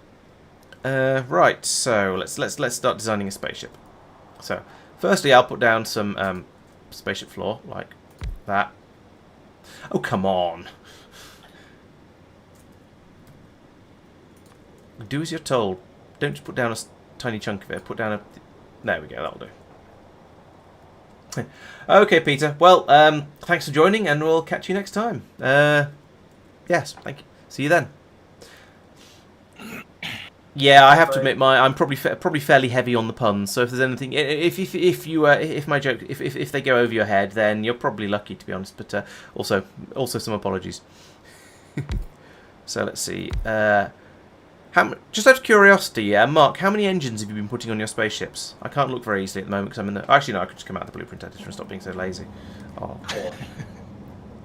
In fact, I could just... Let's just start off with one of your spaceship blueprints and then modify it from there. That's probably going to be a nicer way to... a nicer way to generate a ship that at least looks like it fits with the rest of the theme, even if it could potentially be a little bit smaller. Well, on the flip side, there's probably no point in actually making it smaller, is there? Might as well just... less fuel. Yeah, but fuel is cheap. And having all the spaceships following the same design would look quite neat. It would be faster as well. It would also be faster. We don't really care for that. Yeah. They're not going to fly that often. Cut this bit out in the middle here like this. And this. And then cut this.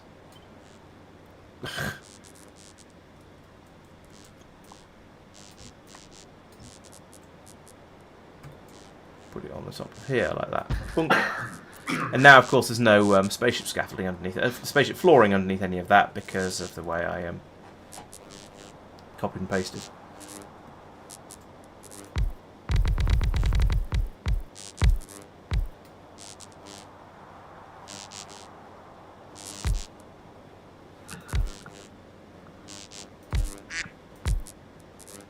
Was that a duck?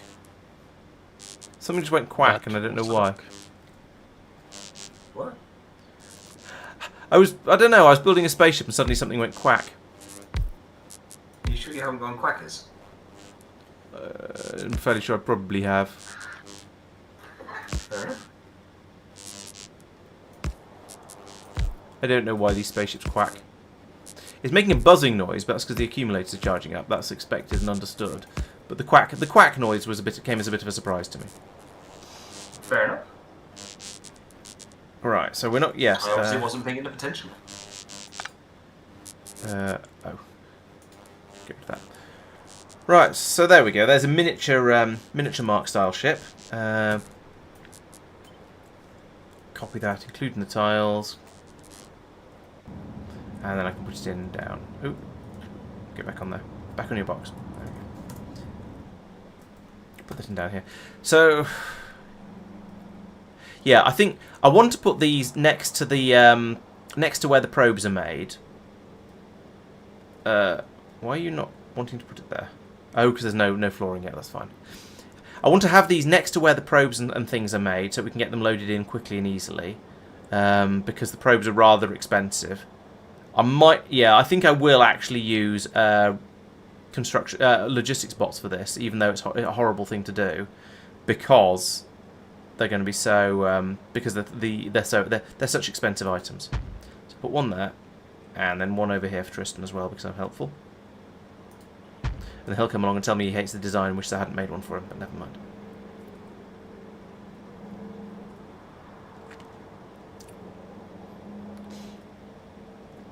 And then I'm going to need a station down here to drop off the fuel for them, so that means some more, well, just another one of these, really. Oh, actually, I don't need a station to drop it off, I suppose, because it's being made right here. It's a bit silly to have a train bring it from there to down here. Although it is quite a long way to run a pipe as well. Oh, good. Doopy agrees with me about the duck. It's not just me going mad.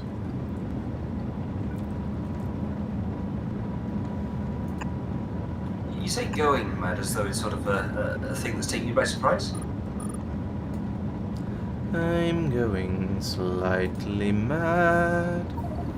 1, 2, 3, 4, 5. Oh yeah, I can squeeze a pipe through there. Nice. Sands of Time, isn't that a book? The Laurence book club? Definitely not Shane's promotion. Read recently. Was it Children of Time? I think. Yeah, that was a spider one. Yeah. Oh, fair enough. Take it back then. Sands of Time is a Zelda game? Prince of Oh, Persia. it is. Sorry, yes. No, Prince of Persia game, sorry. Ocarina of Time is Yes, Zelda. sorry, Prince of Persia. Prince of Persia. Yeah, Prince of Persia. I recognise it. As soon as you said game, I was like, I know the one you mean. It visualised the art on the cover for it.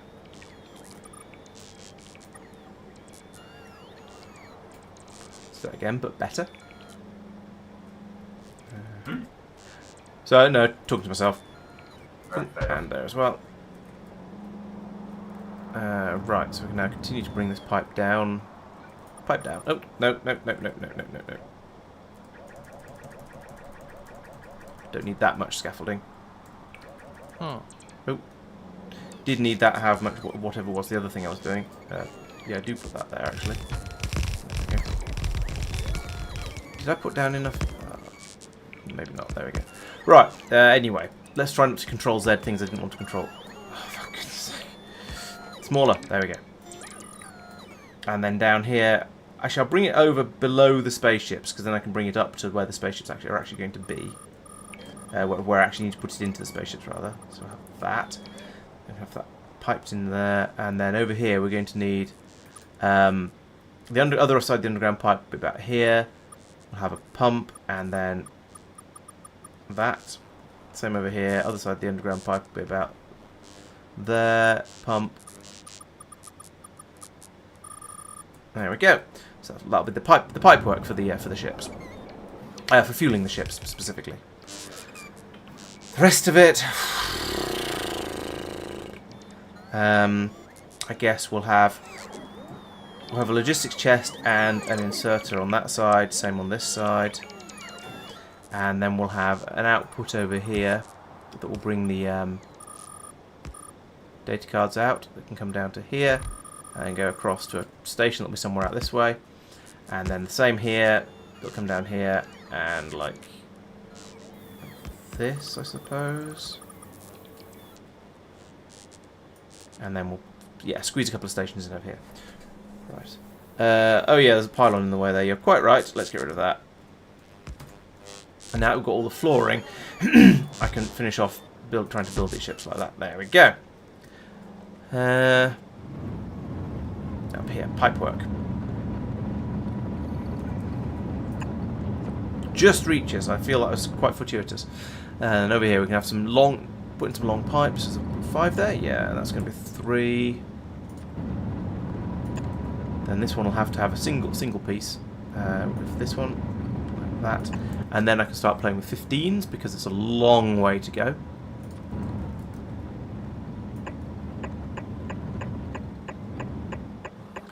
Long pipe. It's long. Is that a bit? No, it's just a shadow or something.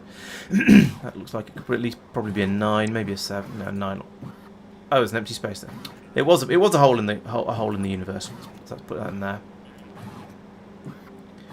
And then I will, once that's been placed, I'll be able to fit a 9 in there.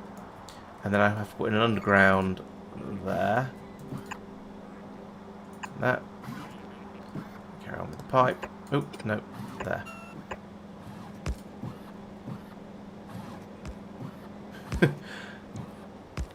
Come on, bots. Build everything I've asked you to. Oh, no, it hasn't been done yet. Okay, so that'll get the fuel over to these ships, and that's the easy part. The hard part is going to be getting everything they need to have in them. So what I guess what I need is what I'll do is I'll put a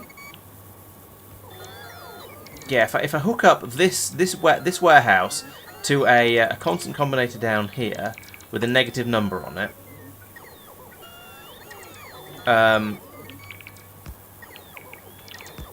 Negative numbers of the things I actually want, and then link that to the blue chest over here. And I'm not sure. I'm not 100% sure why Marc puts clamps on both sides of the ships, but I think it's for passing signals through. So I'll copy him anyway, and then see how we go from there. I don't have any of his spaceport infrastructure around here, so I should probably have another look at that and remind myself how it all works before I get myself in trouble. But I think this is going to be relatively simple to set up. I do need a belt coming from here.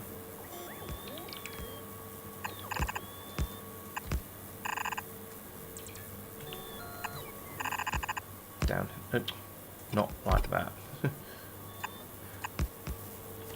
And then I'm going to need the long filter. Well, has to be long filter inserters along here. Actually, that one has to be a long filter inserter to make sure it doesn't unload things that shouldn't be unloaded. In fact, it'll just be the data cards that this unloads, and this one has to be a long filter inserter because that's all we're making. I'm going to put in a blue chest here, and that's going to make everyone go, probably, but never mind. Put those in over here like that. Oh, these are going to need to unload into red chests as well.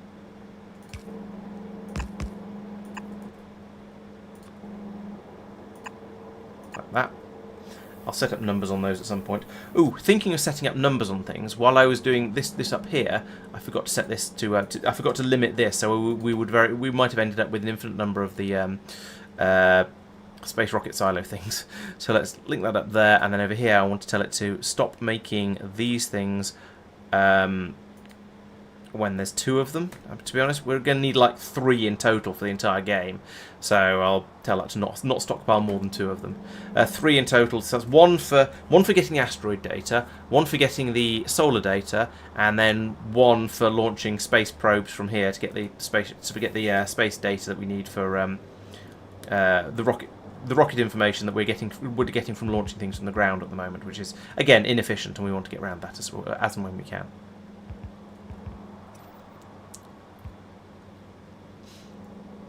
Okay, and now what I would like to do is pull up some of these roboports so we can have a roboport down here that will only link this area. However, I shall wait to do that until we've got until this has all been built up. You can't. I believe you're right. You can't. I believe you're correct. You can't launch probes from the ships. So what I'm going to do is fly out to where these ships go and set up a little a little landing area for them, somewhere for them to land, unload the probes into a launcher out there, and then pull all of the data cards back round and into the ship on the other side. So we'll, yeah, it'll be very, very similar to this place. But you know, it's just occurred to me there's no reason to have this on this side rather than that side. But never mind. Oh, I suppose what I could do is that and that and that and have the ship unload a bit quicker. That's probably worth doing.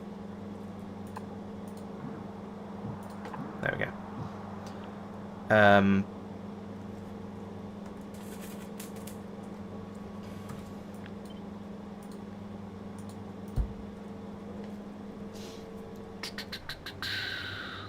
Okay, so... Oh yeah, pipes, that's what I was doing. So we need in a 9 over here.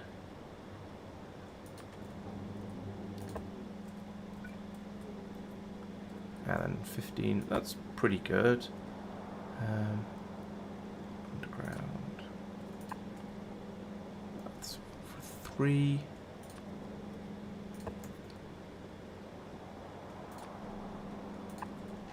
I'll see how far this gets when with the 15s before I decide whether I want to put what I want to do exactly over there. But that goes there. There we go. Perfect fit. But the wrong way around. Nice. And then junction here. So up here we need to have more space underground pipes like that, and link it into a pump. Pump. Like that. another piece of pipe there. 1, 2, 3, 4, 5, 6, 7, 8.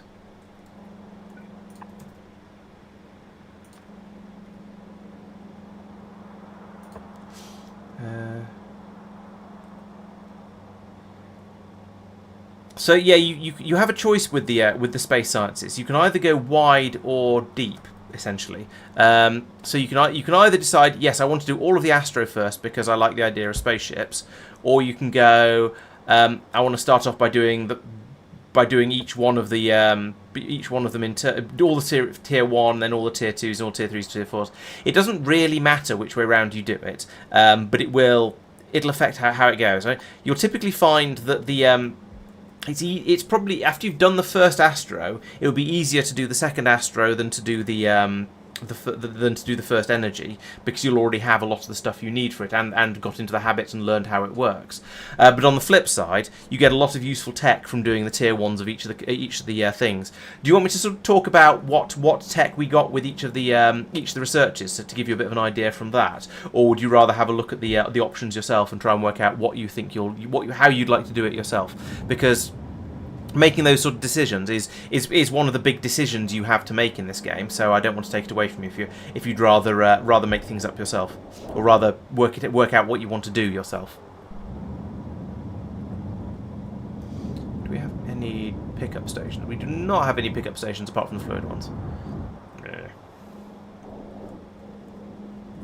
Let's copy this one and turn it around.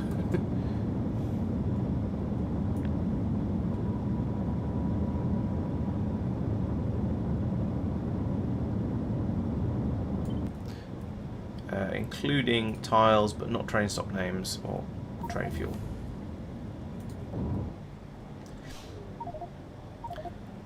So we decided, we prioritised energy science first, because we wanted to get space trains to enable us to make it easier for us to bring all of the stuff around that we're going to need for everything else we wanted to do. Then we had a bit of a push for. Did we then rush? No, we then tried to get space elevators, because that makes the space trains even more useful, because you can send things to and from the planet by train at that point. And then after that, we started doing spaceships, because spaceships are cool, and we've also been using delivery cannons to transport everything around, because we were trying not to use rockets, because I decided that'd be a fun challenge.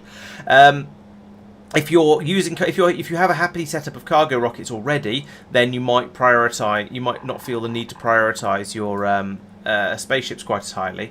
On the flip side, spaceships are far more efficient than rockets, so it's kind of up to you.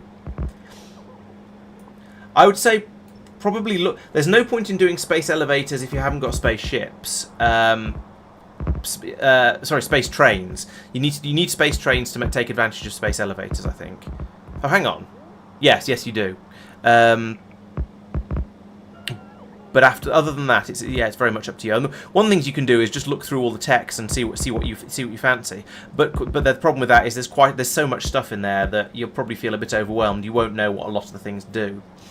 Combat-wise, I can't remember. Oh yeah, the different weapons have different types of science required for them. So, for example, the material science gets you the rail gun. The energy science probably gets you the lightning gun. The bio definitely gets you the sneeze gun, and so presumably Astro gets you the lightning gun. No, not lightning gun. What's the other one? There's one more, but I can't remember what it is. Rail gun? No, the rail gun is material. Bio gun. The biogun is bio, funnily enough. Cryo. Oh, cryo. Sorry, I misheard. Yeah, probably the cryogun for that one. Can normal trains? I thought there was a research you needed to do to get space trains, even if you weren't using our artificial limitations. You need the space railway. Oh, okay, yeah. So you need energy. You need energy science in order to get the space railways, to get space trains. So you don't have to use the specific look and style of space trains that we've got. But in order to get rails in space, you need to do the energy one. Don't need that.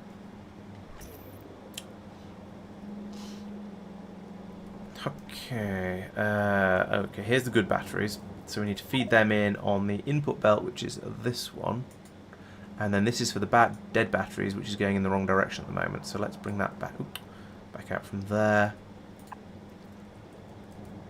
So over here, we need to charge the trains, or we'll just have all kinds of issues later. So feed that across there. And so that's the belt input. So what's going on? What's going on up here? Oh, so, okay, so this is a disposal belt for dead batteries. All right, I might as well link into that since it's there. And on that, by that logic, I probably should just link into the other. Spaceships always have to land off the same orientation, don't they? Yes, yes. Engines always point downwards. Okay. No exceptions. No worries. I've had an idea. Oh. Thanks, guys. Your votes of confidence have left me to just be like, right, I won't tell you what my idea is. I guess I won't talk about it in the next video then. Let's be honest, mate. When I do actually do stuff, how often does it make it into the video? More than half the time. How would you know? Because usually well, because Based on usually, how many he's decided not to include. yeah. Deliberately. Touché. Or based on how many times you've said you've done something and I haven't been able to find the thing you've done. So if you're not putting them in the notes, then it's your own fault. I mean, that's one way of looking at it, certainly. I think it's a perfectly fair way of looking at it. I'm going to move that from there to here.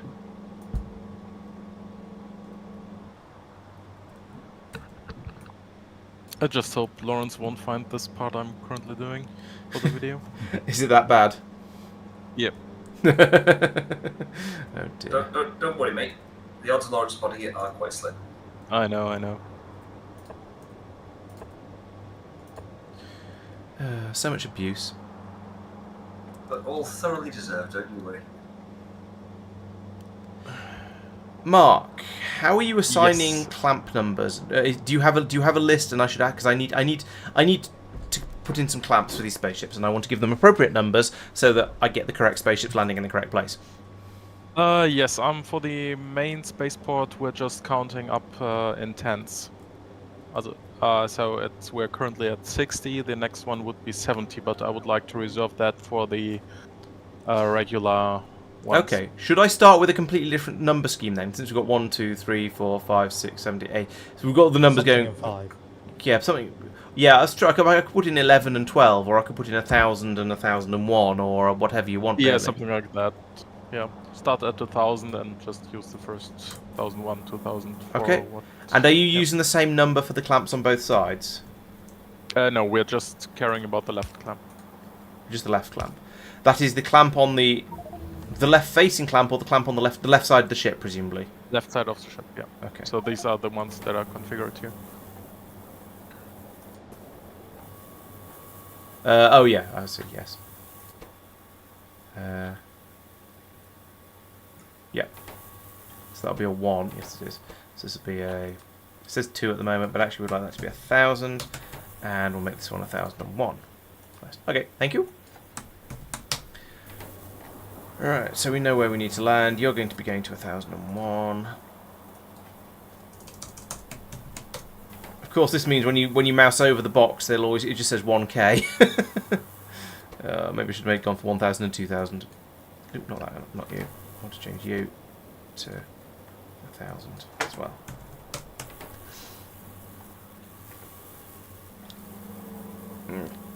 Right. So. I spotted a mistake.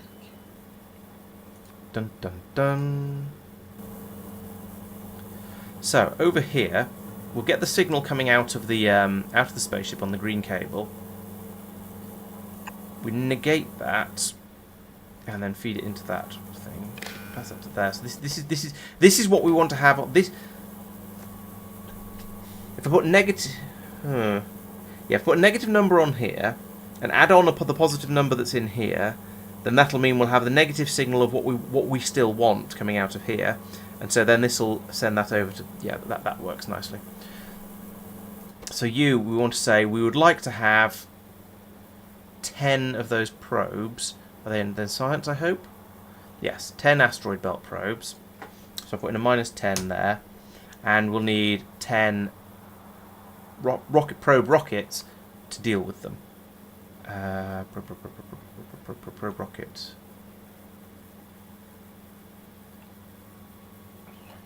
Can't find it.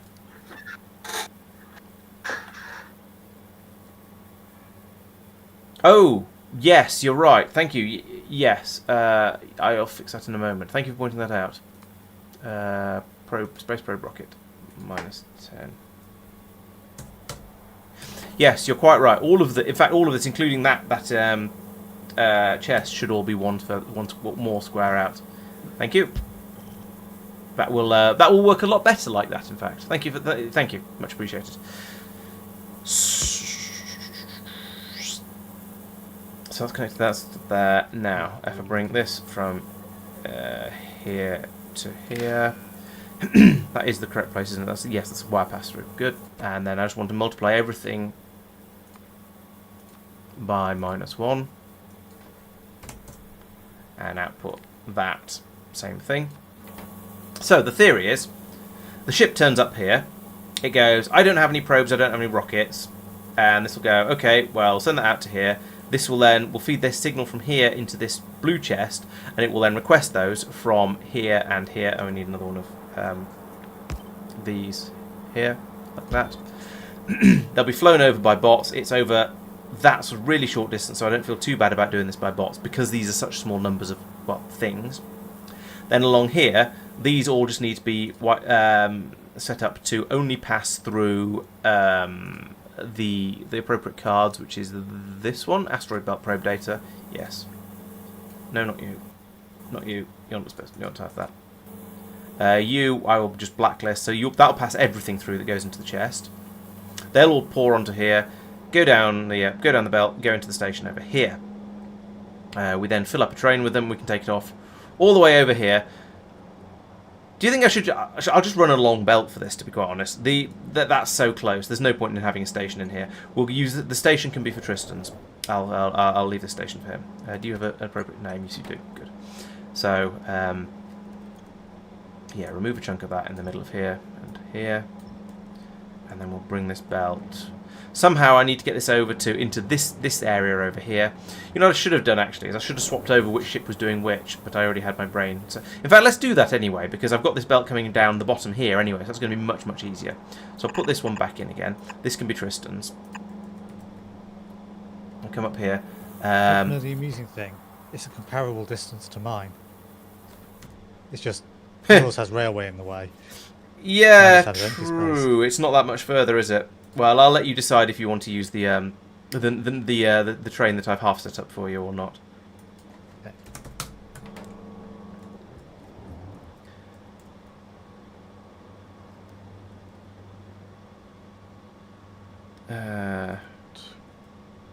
Now I need to do exactly the same thing over here again, with that and then this combinator up here. In fact, this whole section over here just needs to be straight up copied. No, go away. Oh, let's take slightly more than that. Let's take that section of it, copy with tiles, and then I'm going to put it there, bump, like that. Delete this bit. And as previously pointed out, I've got the I put that in the wrong place anyway, so that wouldn't have worked. These all need updating. So while we're waiting, we'll switch these over to not be that, but to be the star probe data. We can copy that from there, down. I need that to get built. Oh, that's arrived. So you are that. You are now going to be back over to that one, Astro probe. It is linked to there. Yeah, good.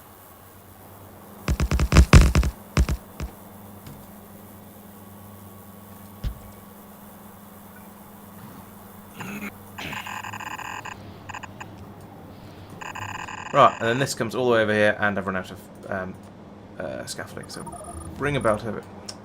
Fill the gap in, please. Thank you. So I need to bring this over and into here somewhere, and we're going to be doing all of this down here, so it's going to be a long way down. I might I'm quite tempted to start setting up the rest of the tier 4 now to make sure I've got all the bits and pieces that I want. Because I'm fairly sure I don't need any of these things, and therefore can run the belt in the same places where they are without running into a problem. What is this? What is this empty belt? Oh, this is the one that the cards are supposed to go up. The catalogs are supposed to go up when it's finished. So this one I definitely need. But I don't think I'm going to need half of this stuff to get those types of science up and running. So let's do some work on that. How big an area? How big a coverage area have you got? Not very big. This might be a go over and put one of those in by hand, I think. Put in another Roboport by hand. That's what I'm trying to think of.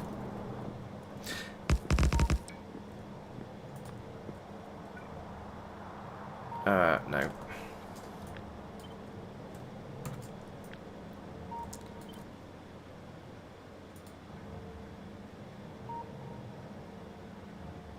That would go there. Hey, I said... I thought I said get tiles as well. Obviously, no. Third time lucky. There we go. Tiles. Place it down here somewhere, wherever it is it can reach to. Apparently here.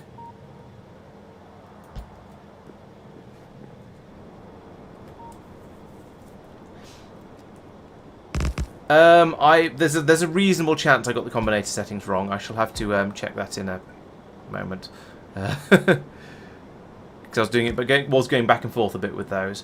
But it's going to be a little while until we can get anything running anyway, because there are quite a lot of other intermediates that we're going to need before we can actually build quite a lot of the stuff that we're requesting for this. Oh, I need another one of them over here, apparently.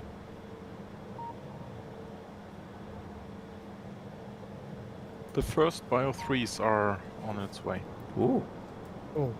As in, to its way to the science lab. That's so catalogs, presumably, at that point. Whatever the cylindrical things are. Science packs. Oh, so actually science packs. Awesome. Yep. Even better. Right. So, speaking of science, let's do this upside down in the usual way. So I'll put in the supercomputers that are doing this stage first, because then I don't waste quite as many by sitting them on infinitely long belts that just go off go off forever. So I'll run that. Let's try and get these lined up. So that goes from there to about a little bit of space between the two. Yeah, so there'll do. And we're going to need, presumably it's the super chill. I'll program those up and then think about it. And so we're not going to need this bit because I'm not going to make that mistake again. I'll make a completely different mistake probably, but I'm not going to make exactly the same mistake again. So we've got the four types of data cards coming in here, and then we're going to be shipping out the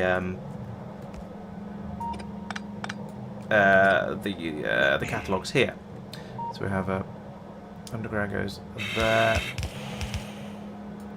That's probably fine. It's there, and we're going to bring in the coolants as usual, and then I need to start making all the various different types of cards go into the Astro 4. And this is relatively straightforward. The top three are quite easy. They just feed through one step of they're just one set of machines each. In this case, it's grav facilities to turn Astro and negative pressure data into dark energy data with a certain chance of junk data cards. That's really easy. There's no weird outputs apart from junk data cards, which I'm basically and blank data cards, which I'm basically used to dealing with. The inputs just come from up here, so I need to filter them out from up here, but that's again not difficult. And then the astrometric data, which is this one. So bring them down like that. And then somehow along here, what else goes? Doesn't seem to be anything in this one around here. Let's use this belt here. So we'll bring that from here as well. And then up here, I can put in a splitter like that, and say I want you to bring out the negative pressure data to the left. Good. And then put another one there. Boom, like that. And then we have pure negative pressure data coming out here like that. Lovely. Because this is an input for a disturbingly large number of these extra sciences down here. I'm also going to want to put in quite a lot of this stuff so I can carry on building. So let's do that and that, and just immediately lose all of it from my inventory. But you know, that's how it goes when you're standing around actually doing the building by hand. Then in here, we want this to be doing the tier 4 Astro catalogues. Like that.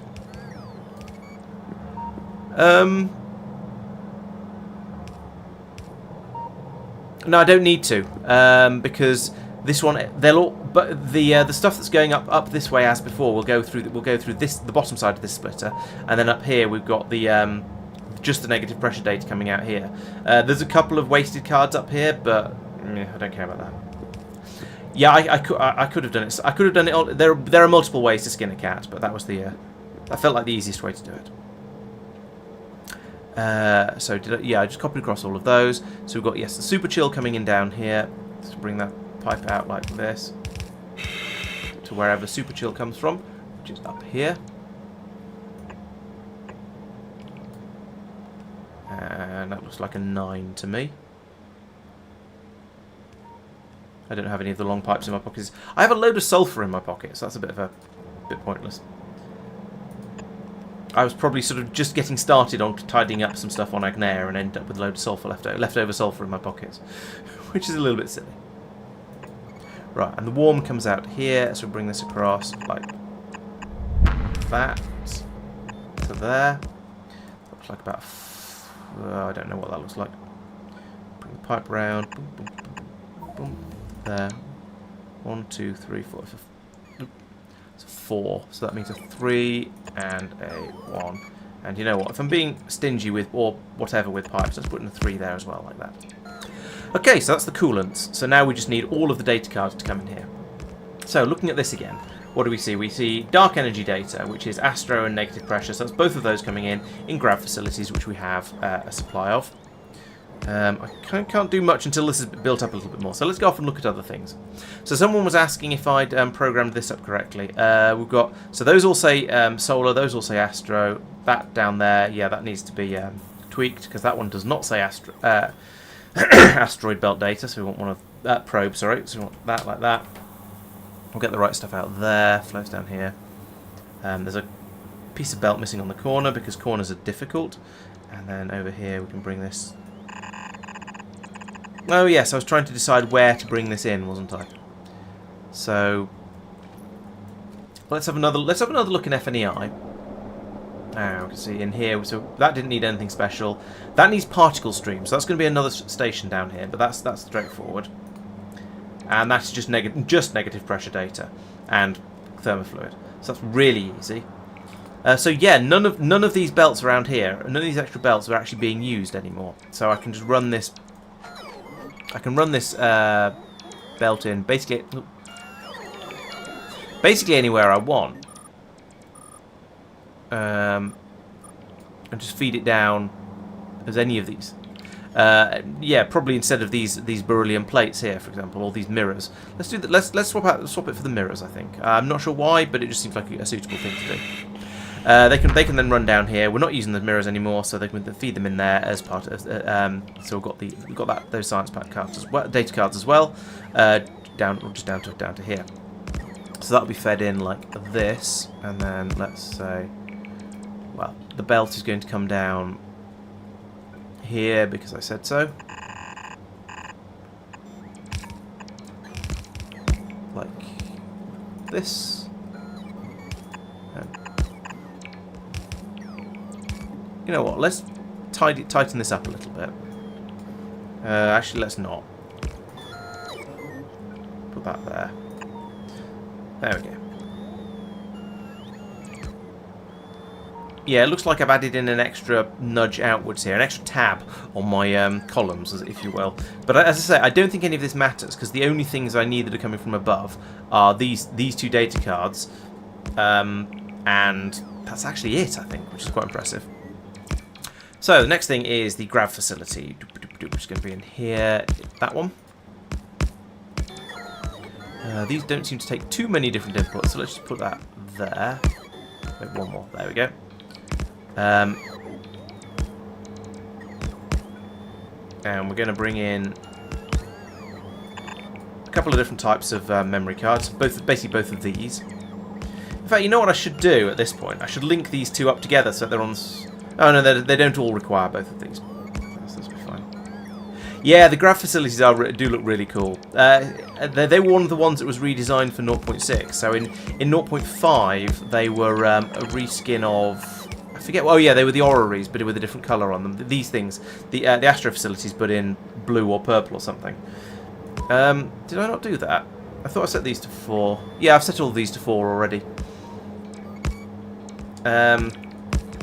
Yeah, they were a reskin of the Astro facilities because there's only so many different things you can draw at once. But now they've got their own design, and yes, they look really cool and they make a really strange noise, which is obviously a bonus. So in, out, and then I can put another belt in under here. And if I'm clever enough, and I'm not sure I am, I can put both. No, I don't think I can because there's going to be too many. There's going to be too many byproducts coming out of these machines. So this one will happily do the dark energy data. Wait, what? Oh, I'm going to need to put pipes on these as well. Ah, curses. Dark energy data, and then suddenly fluid inputs and outputs appear as if by magic. Okay. In that case, I'll get rid of. Yeah, I have to get rid of the inserters. Let's line that up with this one, this pipe here. So I can put that there. I can run an underground pipe from here to here, and then another underground out, and then probably do this one like this, to be honest. And then, yeah, as we copy along, we just... Yeah, for some reason, I've spaced these too far apart, and I'm not really sure why, but it's going to be quite handy for this. So I'm not going to complain too much.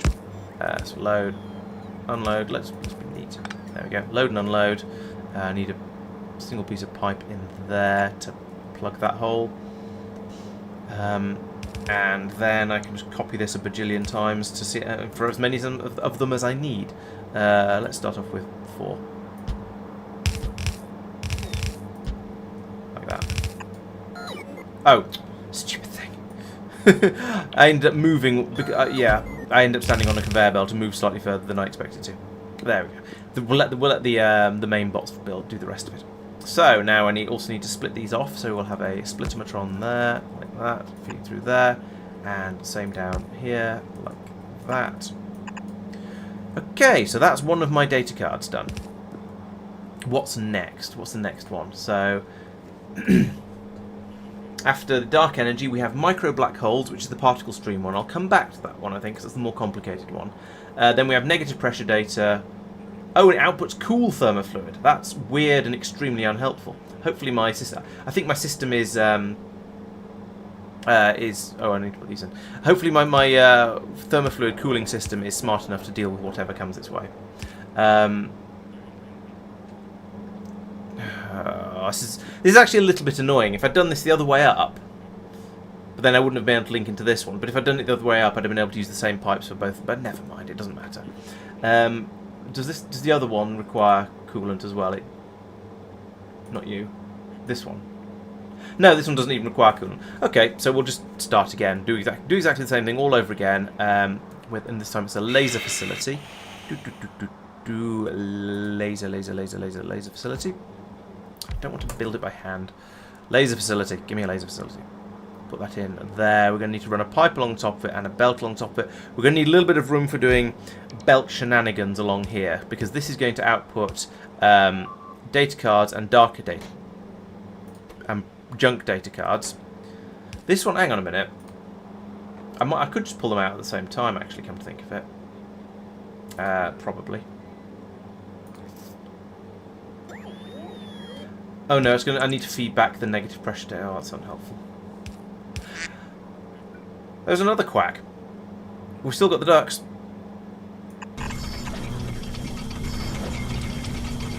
As I said, these make strange noises. I'll get them off screen. There we go. And that was not the duck noise. Okay, so along here, I think what I'm probably going to do actually is move this whole thing along one machine's worth like that.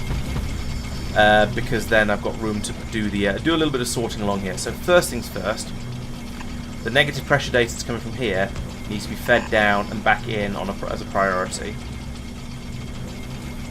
Like make sure it's all on. It's automatically going to be on the near side of the belt, and then there, and I'll have priority inserted down here like that. Input priority on the left, and then we have a belt coming in over here, and I need to make sure the negative pressure data. Oh, there only is negative pressure data coming into this one, isn't there? So that's easy. I want that. What's the name? To arrive, so I can the laser thing to arrive, so I can think about things a little bit more easily. But this is going to be sending the negative pressure data out to the left. Where is it? That one. Negative pressure data output to the left. Everything else comes out this side. Over here, we do the same sort of thing. In fact, I'll go with this one. Like that. And then I've got room over here to do all my sorting. So here, we'll take out the junk data cards, I guess. Like that. Here we take out the blank data cards. Like that. No, to the other side, please. Get it right. There we go. And then we'll pass. Hang on a minute. No, this is all wrong. Do it sensibly, Laurence. Right. So here we'll take out the what are we producing there? The target data like that. What are you going to be doing? You're going to be making 0-point energy data. So you're going to be chucking out those and junk data cards. So we want to take out. Here we'll take out the 0-point energy like that to the right. And then I can link these two up like this, and boom, there is my first pair of data cards. So bring them along here like that. All the rest of what I was doing is just unnecessary faffery, to be quite honest with you. So that takes that one down there. We've got. Wait, hang on. Let's do it like that. That would make a lot more sense, wouldn't it? Yes, it would. And I can bring this down here and join it onto this one as well. And then these can go to wherever my disposal belt is. Let's go find the disposal belt. Hellmod. It's not Hellmod, I don't think, because I'm not using Hellmod. No, was it FNEI that I was pointing at when you asked? This is the junk data belt. Junk belt. I'm using many mods. I forget which one Hellmod is, and therefore which one it is that you probably think is Hellmod. Sorry. We use Factory Planner instead of that. And by we, I mean Mark. Yes. So, quick question for Mark. Here, spaceship planet numbers in Terrace orbit. What do you want them to be? 70. 70. Okay. On each side, or Only the one on the left left specifically side. matters. left side 70? Does the right side matter? No. Okay. Okay, all looks like it's basically working. We still need the input down here, of course. The what's the name cards. So let's bring that down, whoop, like that, and then again split it off. Thank you.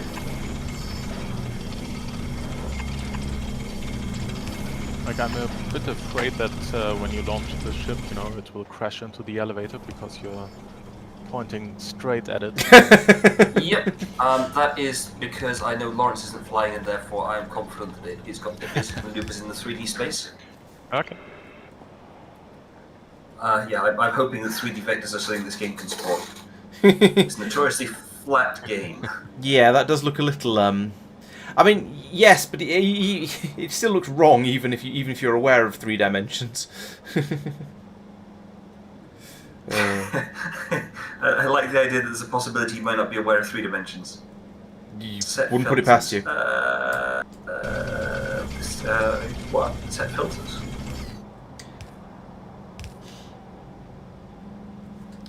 Oh, right, got it. Yeah, I'll do it later. To be honest, I'm just looking at it going, what filters would those be? But yes, fair enough. It's anything you're shipping in for this, I'll deal with that later. Okay. I mean, you can leave them if you're shipping in fish. True. right, now I need to worry about coolants and stuff. Send requests as negative numbers. There is place deconstruction planner and fish with resources. Shouldn't let me fish for resources. Place deconstruction. Where's the deconstruction planner? That might have been... Yeah, that's deprecated. That's not longer Okay. here. Near it. So that's a perfect fit. Place. That never happens. Fish with resources. Okay. So, Right, and that's what, cool coming out of here, isn't it? Yes, cool thermofluid. Oh, for goodness sake. Right, so that's warm.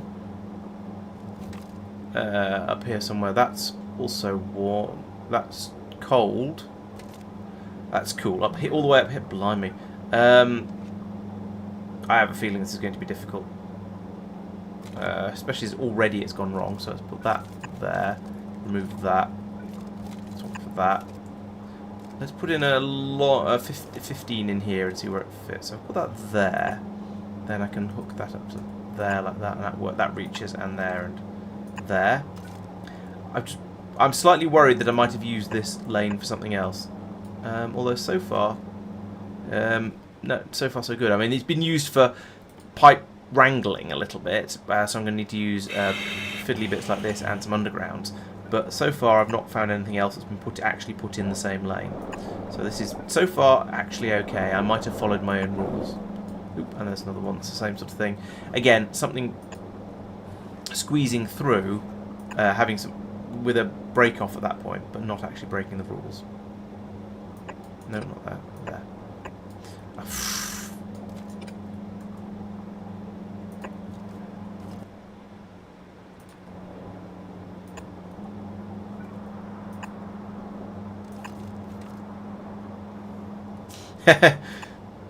Yeah, I can produce a reasonably tidy looking bus when I plan it properly in advance, which doesn't always happen.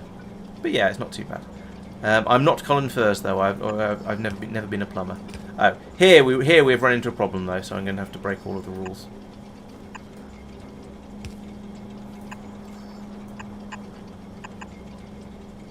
There we go.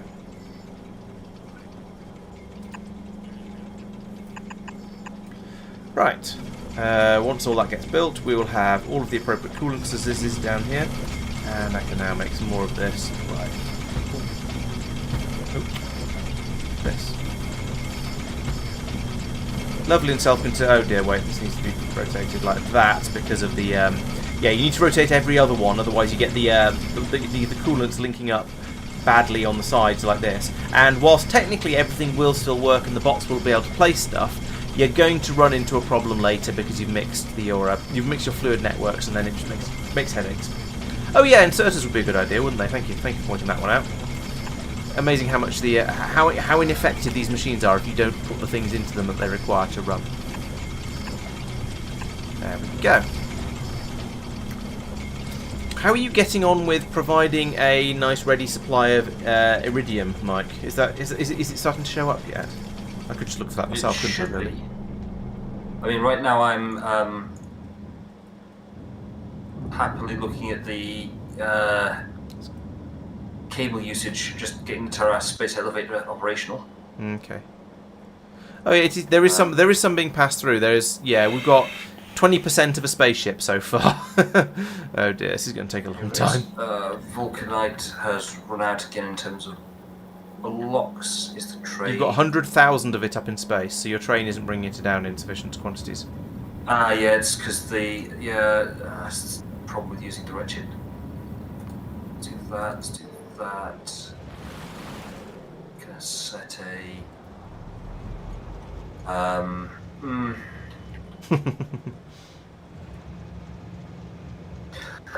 Yeah, so basically it had got itself deadlocked where it didn't have the full train on the surface to take the vulcanite blocks away. Vulcanite blocks are used for more than just dump them into they also used for making pyroflux. Yeah, you've got quite a lot of different stages everything's being passed through. So it's being brought, the vulcanite's coming over in the spaceship, then it's being brought down by the space train, then it's being taken away by a ground train, and then presumably used from there. So it's quite a lot of steps. End up, because the fuel stream is cheap, I might end up just putting another thing in saying we'll have one ship to take stuff away, one ship to bring stuff in. I know that means that you'll have both ships will be doing each journey, or one leg of each journey. It's not the ship that's the problem though, it's the train. So if you just had your train going a bit more regularly, that'd be a waste of train fuel, or batteries. But then batteries are also cheap. So but I mean batteries is just charge. Although yes, most of the time, slow wastage. So if you made your space train leave after a 5 minutes of inactivity or something like that, assuming that something on the assumption that something has gone wrong, it could then bring some more vulcanite down. Is one train down of no? I know what your problem is. It's because when you get into your deadlocked position, a train coming down from space is only enough to just over half fill your ground train. I'm just going to stick an inactivity marker on it. So once you've got your buffers filled up, you might actually be okay. Yeah, what I've done to solve it is just at any point when it's waiting to fill its inventory, if it has 120 seconds, so 2 minutes of inactivity, then it will basically go anyway. Okay. So that way it should never. It's slightly wasteful in terms of going up and down the space elevator, although it looks like the rules for that have changed slightly. Yeah, I mean normally that would be absolutely fine if you'd done it the way I have on Talos and had the outputs of your smeltery, your production going straight into the train, then you wouldn't get inactivity unless there's a problem. But because you're filling up a train first, and then when a train is filled up, bring that over and putting it into the other train, you are going to get quite long stretches of inactivity, even if the system is running as intended. Yeah, that's because I put it all down and then put down the space elevator later, and so I knew I was going to need to put it somewhere. But there are various problems. Absolutely, I mean, I could quite simply just tear up the iridium ingot station and just put a long belt in. Yeah. You could have a separate train that brings the vulcanite down to the one that brings the iridium up. Yeah, that would also probably be a nicer fix, I think. But there's a few things that can be done. Yeah, it's not an insurmountable problem. Yeah. Probably point out the thing in the bottom left. Oh yes. Mike, you'll be interested to see if there's what has been discovered. I was started ignoring things. But this one is worth seeing. Okay. So it's saying look in the exploration journal. What's the exploration journal? Press I and then it's at the bottom of the list. Okay. So we launched that. We found the weapons cache. We went to the sky. Relic hunting. Entered the cavern. Do you want to read that for the Yeah, I remember. out loud in full for the stream, Laurence? So we've I don't think I've read the relic hunting one. So this happened a while back, and we've sort of done that since. So I entered a cavern beneath the pyramid-shaped protrusion on Agnair and found a dark and dangerous chamber. The chamber had 2 ancient cartouches on the ground, one large, one small. They both had multiple glyphs on their surface, along with other circles and lines. The glyph at the centre of the large cartouche seemed to be the most significant in whatever information the system was trying to convey. Whatever the information is, it is formatted unlike anything I've ever seen. Anything else I've seen. Reading is hard. Behind the cartouches was some kind of raised cylinder containing a powerful device that I can use as a module. Modules of this quality are so valuable that it is worth trying to find more of these structures. Maybe it is time for some archaeology. Bam, ba, bam, bam, bam, ba, bam. We can task our satellites to go and find similar structures, so go and look for all of the pyramids around the universe. And now, recently, we've found the anomaly. Some sort of huge ring-shaped artifact was found in the anomaly. 2 things are immediately obvious, even from a distance. 1, it is ancient. 2, the technology is completely different from my own. So whatever it is or was, it is destroyed now. So let's have a look at it, because we've discovered it. Can't click on it from here, apparently. We need to go by the Universe Explorer. And is there it's going to be just a bit at the bottom, isn't it? Probably. No? Right at the top? Yes, the right at the top. There it is. I'm going to view the surface of this one because it's a small thing. Yeah, it has a stone type, apparently. And here we see a broken thing. So this is the archaeological victory or objectives that I was talking about earlier. We need to get this thing up and working again. We need to translate all the glyphs that we found in the various pyramids. There's also a thing down here. No, maybe that's somebody else's scanning what's name. Or the centre of the unit or whatever. So yes, we need to come out here, fix this, get it working again, and then solve puzzles and we will win we will get the alternative victory condition. So yes, our plan, Hattie Bin, is... So last time when I played 0.5, I got to the spaceship victory, but when I got to that point, 0.6 had just been released. So I thought, let's start again and do it all, and then do the archaeological victory on that one. So yes, our plan is to continue to play until we have solved this puzzle, which is going to be interesting and probably challenging, and I don't really know very much about it. So that'll be fun. Also being asked where the warm fluid goes one row up. Warm goes across here into this pipe and is taken. No, sorry, that's cool. Up here, the warm does not go anywhere. Thank you for pointing that out. I missed one. This is. Hey. Oh yeah, I did this one, but I didn't finish the system. So this needs to come across here, and I am aware that I haven't plumbed the other pipe in properly yet. So I should bring that to here, I think, instead, rather than interfering with the other pipe I've already placed down. This is taking away coolant is annoying because if you forget to do it, you don't realise for quite a long time because it can fill these pipes up along here with quite a lot of the coolant, and eventually you'll start to have problems. But it takes quite a long time for them to manifest. How am I going to squeeze this in? I could move. Let's just move this across one. Put it there. Put it there, like that. There we go. That's better. And now I'm going to do that just in there because of the inserter. I could move the inserter over here and replace it with pipes, but I don't care. That's quite sufficient. So there we go. That'll get rid of the warm coolant from here now. This is so as you can see, this pipe is gradually filling up. And so this will carry on working for a bit longer still, but eventually it'll go, oh, actually, no, that pipe's full, we can't run anymore.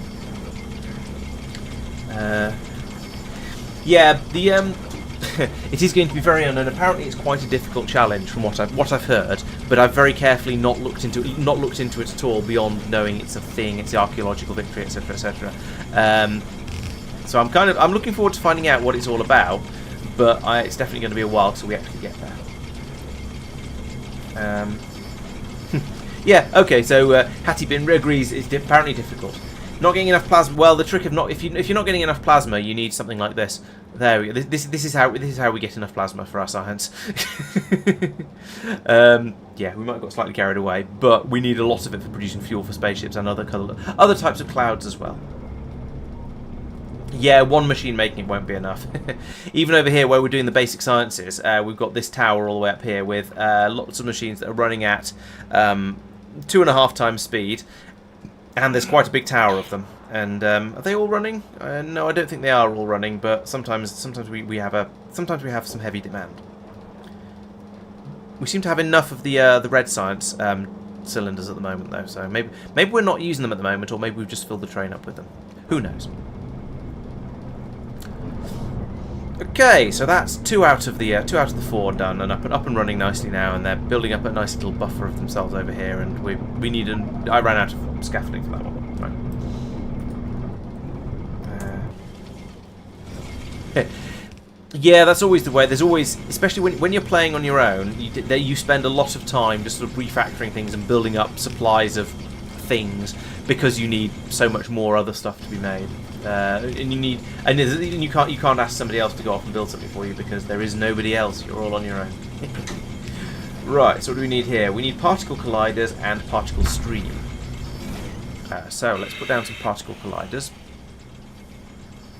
Particle collider. You. Over here. So we're bringing in particle streams. That's a completely different fluid. There's probably room if I put that one there. I could put one there, but let's not. Let's put it here instead. There we go. Squeeze it in next to the pylon. And down here, we're going to be feeding out the things there. Well, yeah, we need to bring in data cards, so we'll feed them in there. We need to feed in plasma. Might as well do that at the top. Have I left a gap? I've left a gap. We're going to need to feed in plasma, so we might as well do that at the top, just because. And then we shall see from there. Once this has been placed, I'll check the rest of the recipe again. Oh, it's 3. All right, I'll use I'll do this properly. I'll use a 3-pipe in here. Like that. You know, actually, let's look it up in FNEI just because I'm impatient and I don't want to wait for everything else to be brought over. So, micro black hole is bring in blank data card and particle stream. Oh, and fluid, thermofluid as well. That's unhelpful. Or that's going to make things a little harder. Okay. And then we get junk data cards out as well, so that's another thing we need to filter out. But that's easy. We know how to deal with those. We'll bring these over here so that can go straight up there. But we'll also put in one of these like that, and when it arrives we'll tell it to split out the junk, which then gets fed out down across here to here like that, onto this belt. No, that's not how you do that. Stop it. This belt. And we're going to split out there. There we go, so that's going to be the junk data cards. I just need to make sure I program this sharpish before anything starts running, or I should be very sad. Okay, we've got this now, so I can say I want you to make those things, micro black hole data. Okay, so apparently we're bringing in clouds at the top and coolant on the side. I could rotate this. I don't know if it's worth Marc, it. Yes. No, I'll leave in it. the spaceport template, I'm looking for the number 3 and I can't just see it. Now, I might be being blind. You are, but I did have trouble finding some of the numbers as well. Actually, I will rotate that. Ah, thank you. Only if you want to provide your output for other outpost planets as well. Gotcha, okay. So For you now, can leave it like this for now. Yeah, I'll just disable it now. Thank you. Yeah. So I couldn't see that when I was checking Yeah. it turns out, but you know. Okay, thank you. Apparently I can't count. Yeah, it took me a bit of staring to find some of the numbers when I was talking about it in the video. Yeah, it happens. Immersion plates is going to be the output here, is my reckoning. You can do a sushi thing, then you have to adapt the blueprint a bit, but you only have 2. Is it are crystals being brought out as well? Or do you I need would crystal assume outputs? so, yeah. I think so, yeah. Yeah. Plates and crystals then, that's fine. And are there any inputs that Terrace requires? Yes, rare metals. Remedies, okay. Rare metalling. This one. So then we'll bring that pipe down here. I have a 9, probably a 5. Maybe not.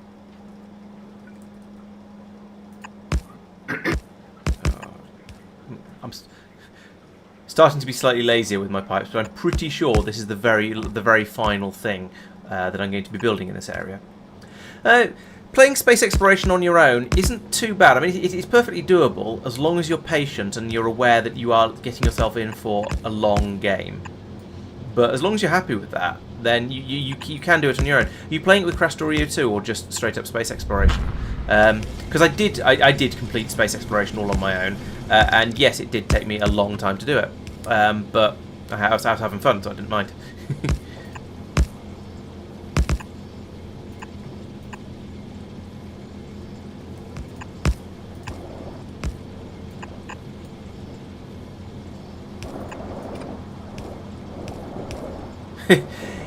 Yeah, if you're going around killing biters by hand, then it's going to take you a long time to do anything. You need to automate the death.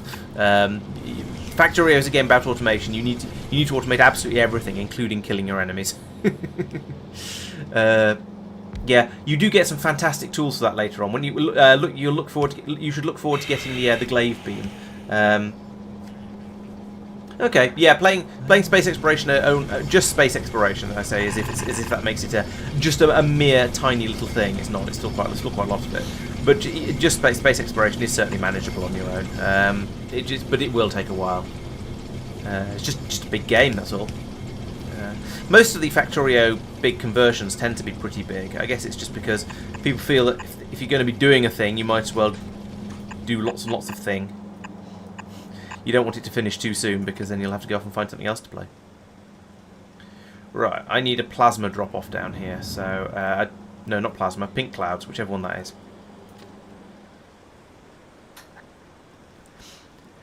Yeah, I've never played K2 on its own. Only this is the first time I played with it, and as an add-on to space exploration, and yeah, it's good. Makes things bigger and more complicated. There is a piece of track missing in here. Makes everything bigger and more complicated, which is sort of what you want if you've been playing a lot of space exploration and enjoy pain. Yeah, I think it's definitely worth adding in and having that extra little bit of it to play with. Oh, that fits in perfectly there. Oh, I didn't copy the tiles underneath as well. Need those. So we'll take that. And I like tiles, but not train stop names. Let's come down here. Put it in again like that. And not that bit. Don't know what this is. That's nothing. Oh wait, that's supposed to be batteries. I'm not bringing batteries in on this station. Let's fix that. So batteries come in here like this. Fed up like that. And right, so it's good. New batteries going in across the top. Old batteries coming out along the bottom. Exactly the same up here. Good, that's fine.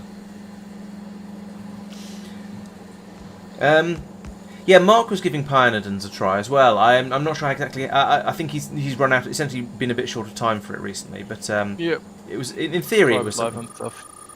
Sorry. Private life and stuff. Yeah. Real world gets in the way of all these sort of things.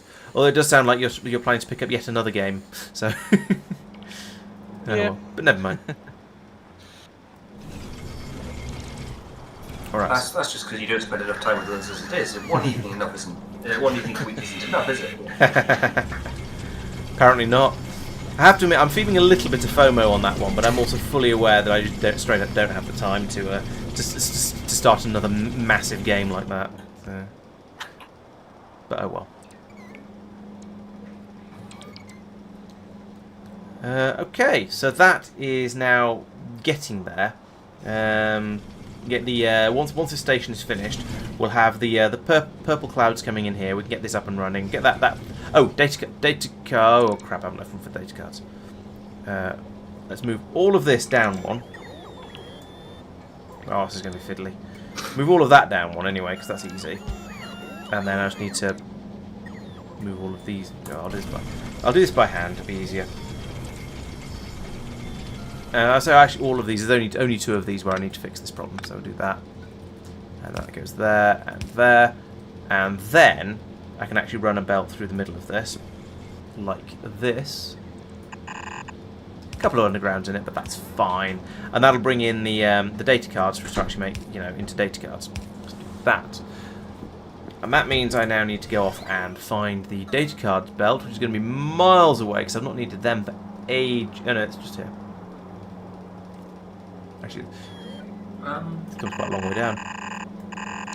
In the eventuality that something like rare metals is unaccountably not on the spaceport, how does one add it? Those are underground pipes. You ask Tristan to provide it on the train. Oh, Tristan! Who is currently muted. Yep, I can do that. Thank you.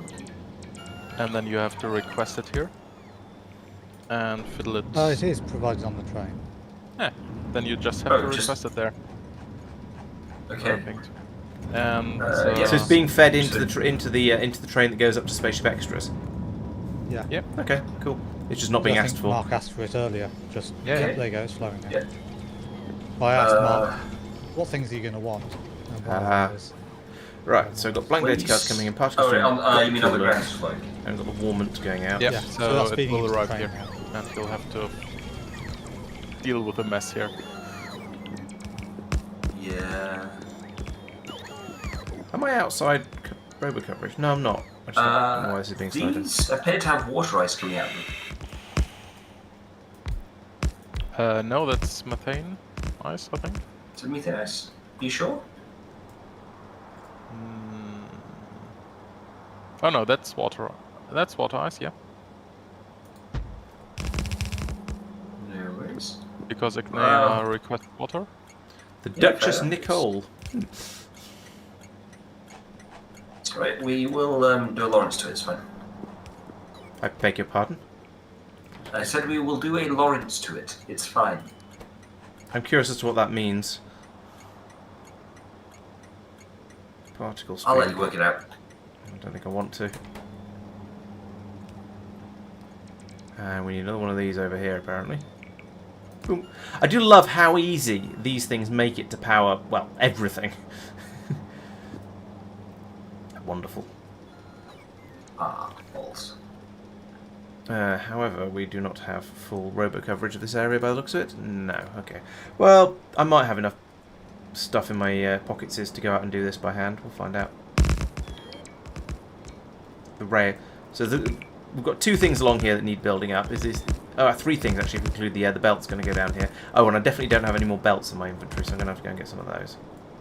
And apparently I now don't have any scaffolding either. Alright, let's go off shopping. Or I could put down another roboport, that might be easier.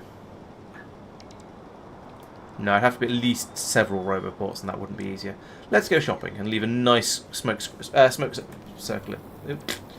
ring in the air as I fly off. I wonder what that was meant to be. I think that was excess stuff I put down that was outside the roboport area, so it didn't get picked up again. Alright, if I touch down here, I think the robots will bring me everything I could possibly want. And also many other things besides, so let's get rid of that. Plastic I can get rid of safely because that'll just go into the network as well.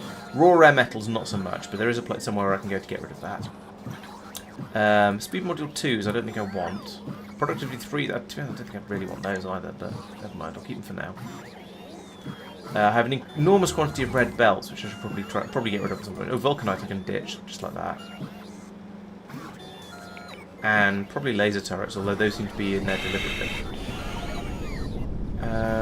Rail... Let's go for that. Normal size part. Okay, no, apparently I want to have 100 of those. And red belts. I've got a big request of those. Anyway, right, so what else do I need? I need some space railway. I'm sure I can summon that easily enough. Space rail is probably going to be down here with the train stuff. Yes, there we go. Let's have 400 of that just in case. What do you mean can't bring me any? Tristan? We've run out of space rail.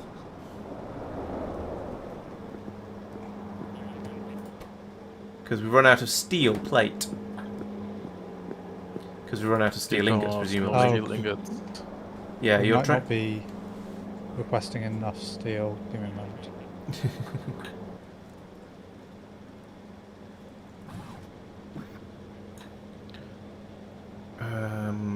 Yeah, it has. The train is almost full. So the train has 551 steel. Do you see the request for steel?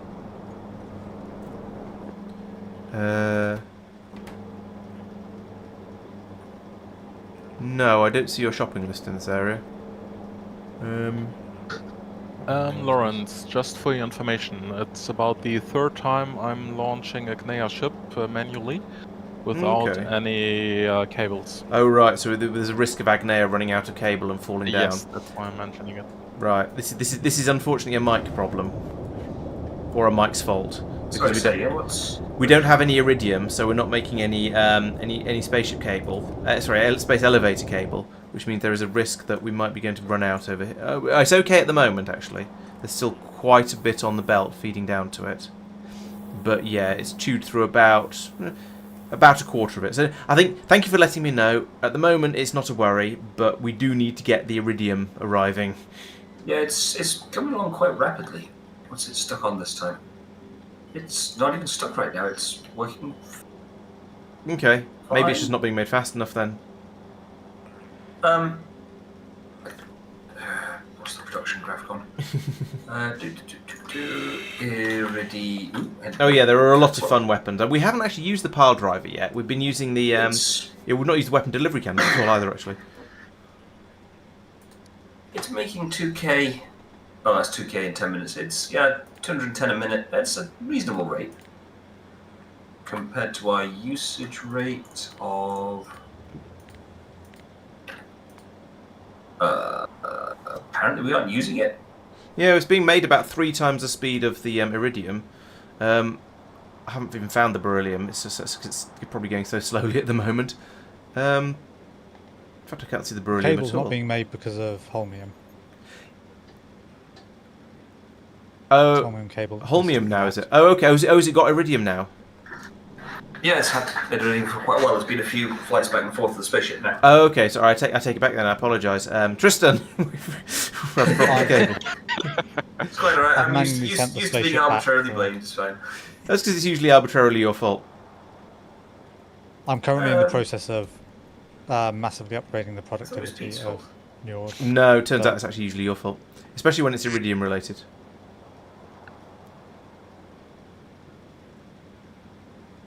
Still hearing ducks occasionally. Are you alright? Has it been a hard holiday? Yes, I'm very tired. You might be able to tell by the way I'm talking or not talking as much as normal, but The way you keep hearing ducks. also that apparently. Oh, we've not made any beryllium for the last hour. That's why I couldn't find it. Oh, Wow. Yowza. Yeah, That's a problem. it is. I'm guessing it's cryonite related, but I'm going to check into it before I just randomly blame people. I'm going to say to you the same thing I said to my boss a couple of weeks ago. Thank you very much, sir, for your continued kind attention to make sure that I am performing adequately. It is always nice to see that I am constantly being governed. Now, F off. There is a lot of story there. He thought it was hilarious. He proper cracked up. Right, so yes, it is because we've run out of cryonite. However, I also have an excess of sulfur that I need to sort out because it's gone berserk. Presumably I've ordered too much of it or something like that, or it's not. No, it is wired in there. You probably. can't blame cryonite. You can't blame me for. Oh, yes, we can. There's stuff in the There's some in the warehouse How much am I and it's ordering? not being taken away. 1,000. There's 25. Okay, an entire warehouse is 25,000. So I've ordered two. Let's drop that down to 15,000 instead of 50,000. Are you about to dump a load of? Oh, the spaceship's not there. So. No, that's Hopefully fine. that So now that should now be a positive. No, I'm not dumping like that. No. Okay, I'm going to have to put in an additional warehouse to store all this. 1, 2, 3, 4, 5, 6, 7, 8.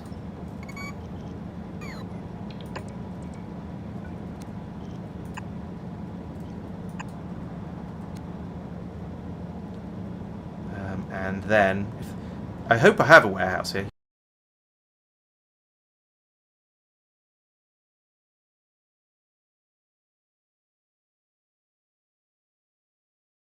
Yes, here it comes. Boom. I hope I have loaders here as well. Mark, you've provided sufficiently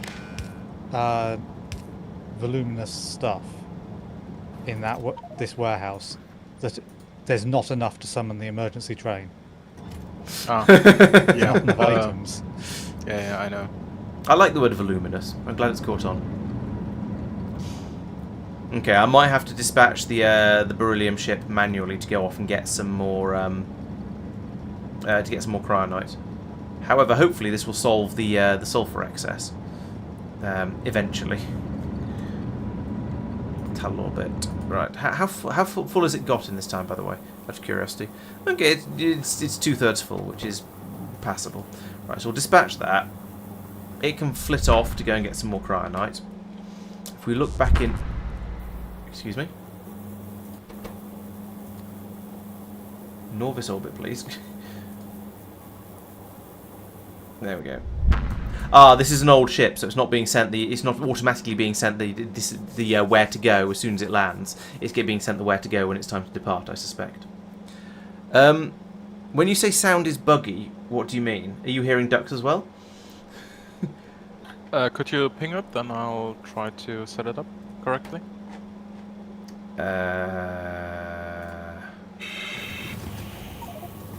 There it is. Okay. I was told basically almost as soon as we started that there was a desync between the webcam and the and my talking.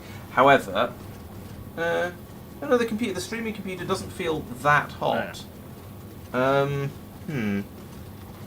This may be the sign that things are going to go down the proverbial. If so, then we will end the stream for technical difficulties. But in the meantime, we'll carry on for as long as we can. But if it's getting, if the stream is starting to really, really struggle, then it may mean that things are on the way out.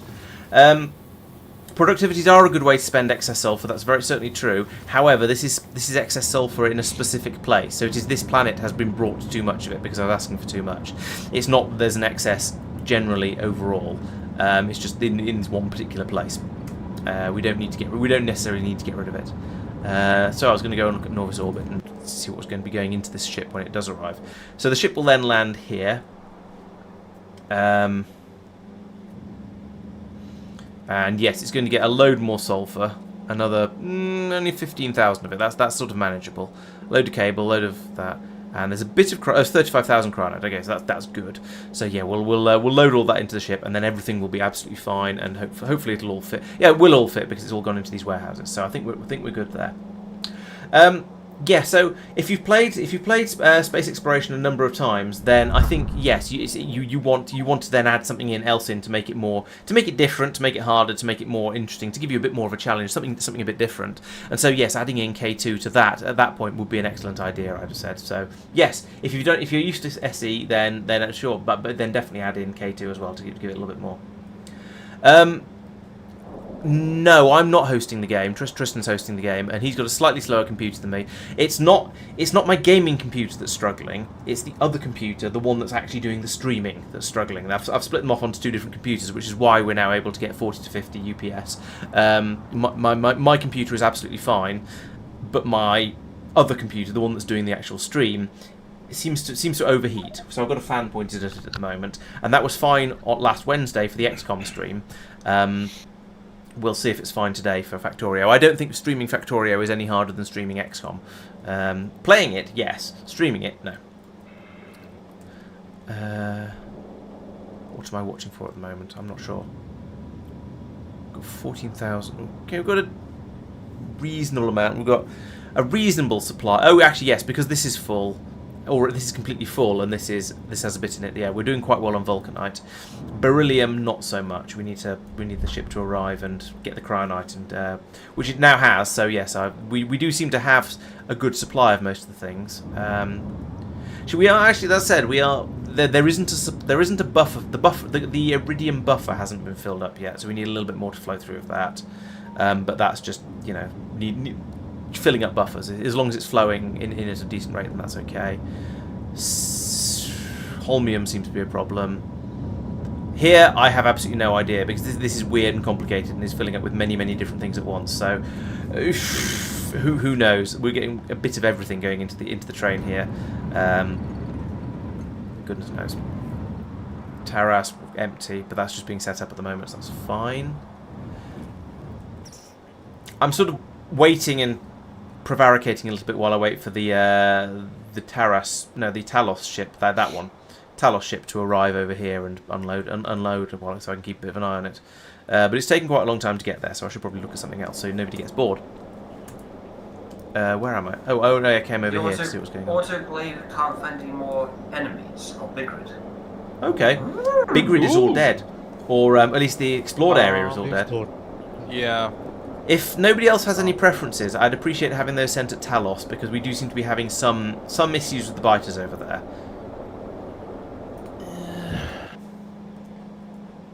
I mean, we're sort of basically okay at the moment, but we're not really. My aim was to free Big Red. The scanner chunk, beam. Yeah, them all. I am. Scanner chunk, beam them all.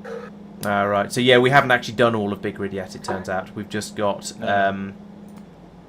We've cleared out the area we know about, but then there's quite a lot of area that we don't know about. So okay, it looks like we are scanning a bit more of it now. So there's some that can go off and be killed. Okay, Big Rid is not completely safe. It's a bigger planet than the area we'd scanned. But tell you what, how about you have one of them and I'll have the other? You can have one and I'll have the others. Okay, I suppose that works too. Oh, I do. I already have one. And Snowdrop has one for power. Big Grid has one. Big Grid has two. Okay, I already have one, so that's fine. We'll just leave that. leave that going. I wonder where it's going, where it's firing at the moment, because I'd forgotten that had been transferred over there. We've clearly already had this this train of thought. Let's see if we can find it.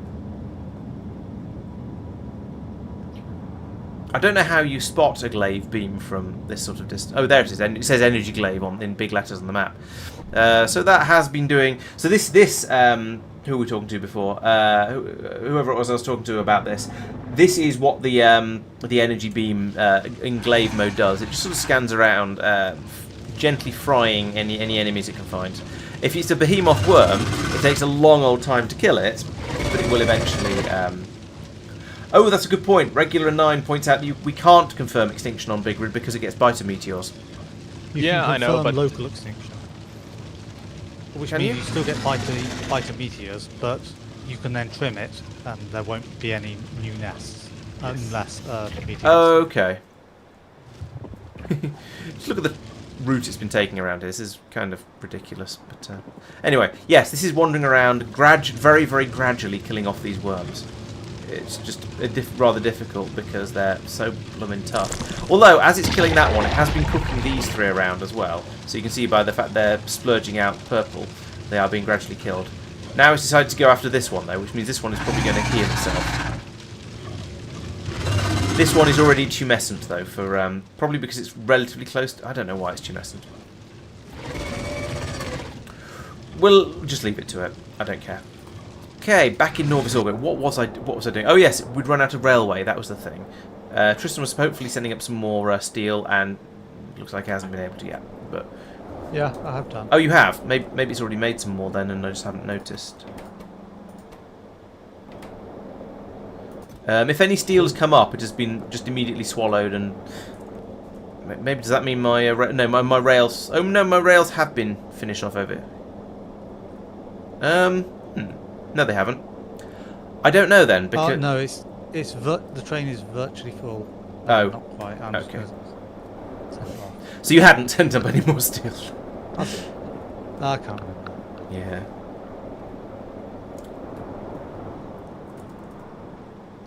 I'm going to go back over. Oh, yeah, I got the belts and I got the scaffolding, so I can do a bit of the building of the other stuff that I needed. We'll wait a little bit for the rail to get produced. I'll go over and deal with that, and then see if there's anything else I need to bash my head against. I mean, fix. Right, so we can break this down from here like this. Fill the gaps. Final question, Mark. Clamp ID here. give me a second. Okay, no worries. Yes, it's the same as on the ship. Like no, not on the ship, on the other planet, on the outpost. So you set it to 70, I think. So it's 70. 70. Okay, thank you. Right, that's battery fallen off the world. Batteries And in. then let's literally just paste the template ship in there. Yeah. There's That was a restriction on the ship. really hesitant. And you put the ship in Norbit. Yeah, and then Yes. it says set to clamp IDs. Make sure I get this lined up right so it doesn't, appear That half will inside help. it. Actually, in fairness, Right. given the shape of it, there's only one possible. Oh wait, hang on, no. What the heck? Oh no, that's intersecting with the warehouse because of the text. That's fine.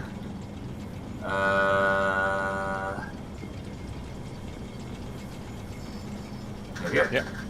Okay, so if we have iridium now, maybe we'll have. Nope. Oh yeah, It's we're going to fine, keep it's meteor defenses on on all of the planets all the time, just because we don't want our stuff, even if they're not biter-ridden ones, we want to keep our areas safe anyway. Right, what are we still missing down here? Is this holmium cable? No, it's a flat solar panels, and that's holmium cable. Oh no, holmium plate. Okay, so yeah, we are just now waiting for holmium in order to start making these.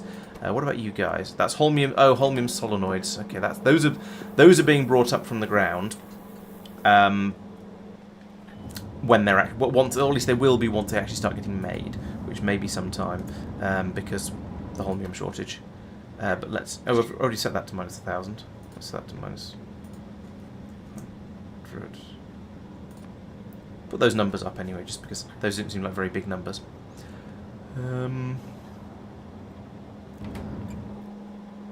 I feel those numbers in there were set when we had stuff coming in by delivery cannon rather than when it's coming in by train. So,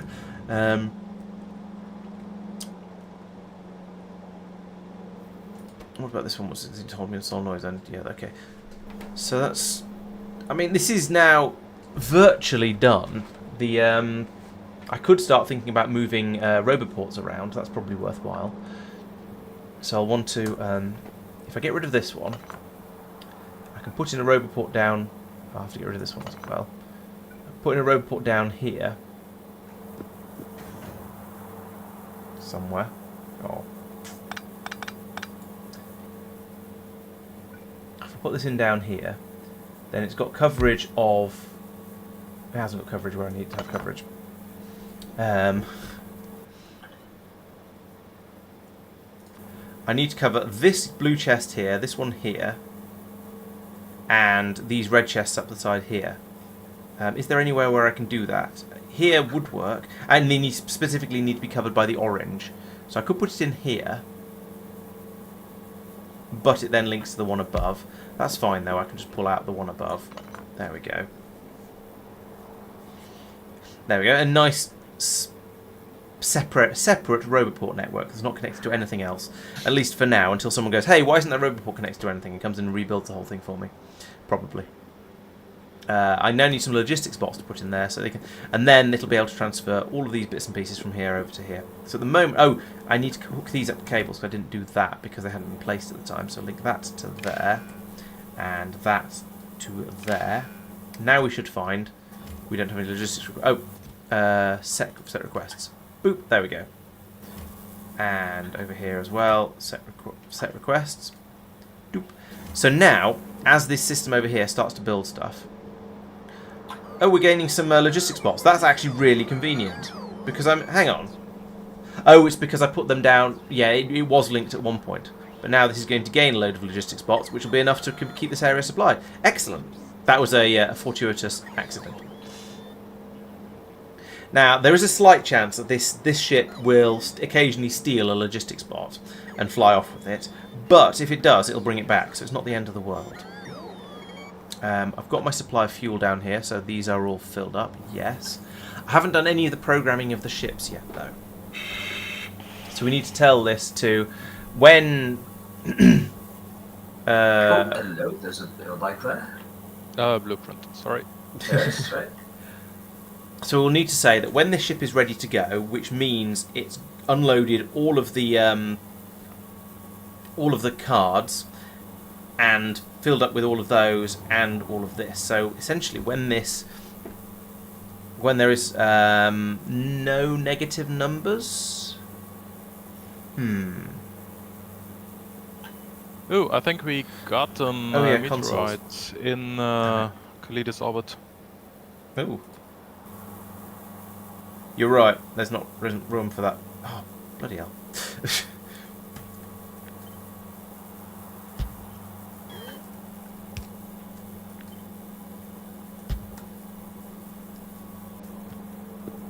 And the annoying thing is, this area is no longer in roboport coverage because I quite deliberately broke it because I thought I finished building stuff. Although that was extremely naive because I clearly haven't.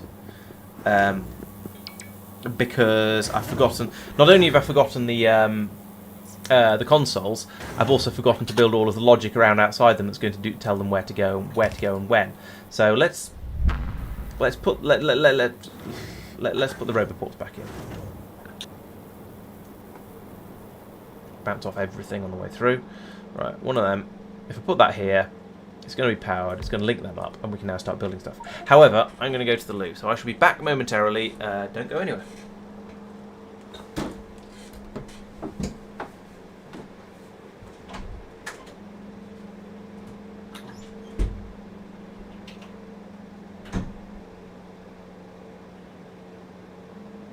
So, chat, how's it going? Now that he's gone away, let's have a quick chat, you and I.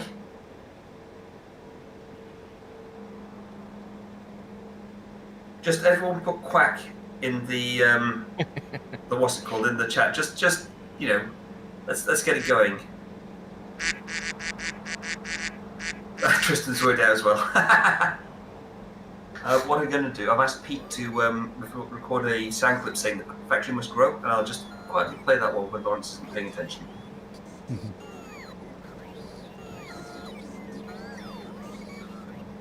I was assuming it was you. Who, me? Emotional damage. Dear.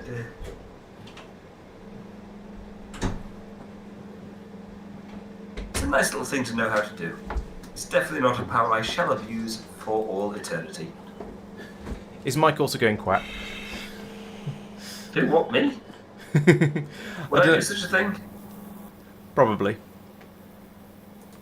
Right, so I'll put in these. Wait, how's this? Oh, there we go. So console goes there, and then I'll have to. Oh, I see. Yes, the console didn't get put in because the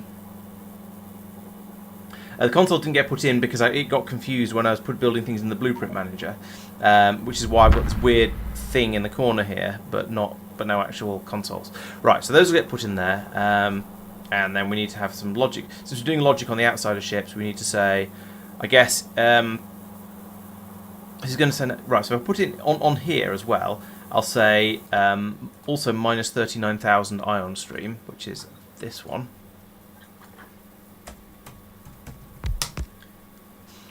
Okay, so minus 39,000 ion stream. Oh, well, these need to actually be linked in again because I had to move them across.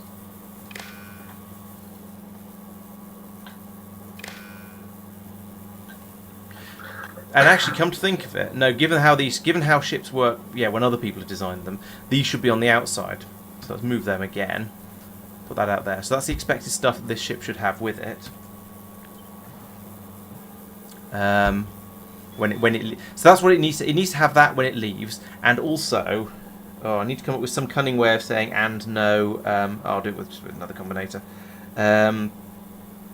So nothing negative and 0 of those things. So we'll put in a couple of decided combinators here, and then say, and another one of these to say to go. So you need 2 of these for going.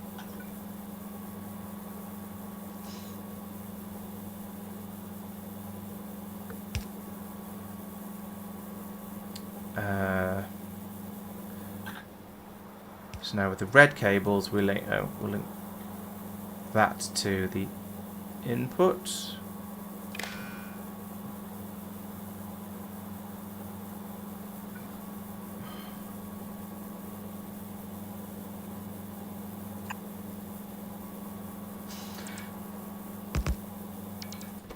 So you're saying when nothing, if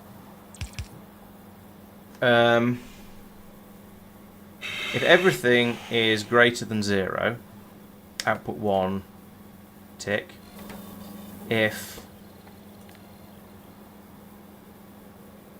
those data cards, no, not those data cards, if those data cards equals 0, output an additional tick. Not that one, tick. There we go, 1 tick. Did I say 1 tick on the other one? Yes, I did. So 1 tick on each one. This will be an if 2 ticks, then pass through all of inputs. So over here we will have go to wherever it goes to, here we'll have here we'll have launch, 1 launch. That to there, to there, to there. That to that, to that, to. Wait, no, they should be green.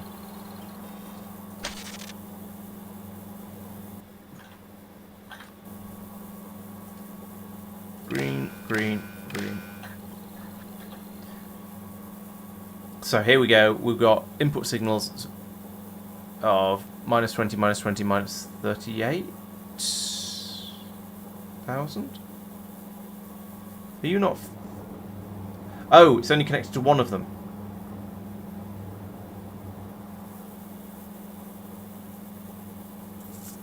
Only getting through 1,000. 1,000. What? So what's the signal? Signal on this is we're seeing about 1,000. Why are we seeing about 1,000 ion stream? There's 10,000 in each of those, and You're only measuring 1. No, they're all connected. They are actually all connected together. I thought they weren't, Oh. but we're seeing 1,000, and each of these should hold 10,000. Each of these has 10,000 in it. Oh, You're because I'm subtracting. subtracting for over here. Yeah, there we go. Subtracting 39,000. So we're seeing 1,000. So why is that seeing? Oh, because I've got the red cable in there as well. I need to get rid of that spurious extra red cable that I put in by mistake. There we go. So there we go. Now we've got a positive number of ion stream and negative numbers of the other two things. That's correct because we've got the ion stream, but we are not outputting a tick, which is correct because we have negative numbers of things. Here we have 0 of the data cards, so we're outputting a tick. That's fine. That's good, and that goes into here. So we're getting 1 tick and one takeoff thing, and we want to say if we see 2 ticks, then output the input count of everything. So that'll pass through. That'll then pass through the launch command to here. The ship will launch. We always want to be sending through the destination, but we don't know where that destination is yet, so we won't do that yet. So we'll then send the output of that into here, and that gets passed through and all the way over to here, where we're sending through at the moment. We seem to be sending through. Oh no, that's on the green network. That's fine. Over here, well, we need to pick which asteroid belt we're going to. Actually, we already know because it'll be Kalidas asteroid belt 1 because that's the nearest place, which is it's asteroid belt 41. So on here we can put in output signal asteroid belt 41, and that needs to be cabled to here. So now on this side, yeah, we're seeing asteroid belt 41, but we're not getting the launch command yet because there's nowhere to go. Sorry, we don't have all the bits and pieces we need. Yes, that seems to be pretty good. When we come back, we've got the landing signal here. That needs to be fed into the input as well, like that. Landing on 1,000. Yes, this one is 1,000. We'll need a speed signal in here as well. So the ship goes, etc. How are we controlling the speed on these ships normally? Is it hooked up to the accumulators? Yes. Okay, so one of the accumulators will be output like this. This one is output. I think you suggested to change it to 2. Okay, so 2 of the accumulators. So, yeah, in this ship, have, 2 of them are they're reading the charge level, but not actually outputting it. So I don't think that's going to work. I mean, the ship is working. It does have a speed, but the accumulators that you seem to be wired up to are set to read charge level and output a signal, but it's not actually outputting a signal.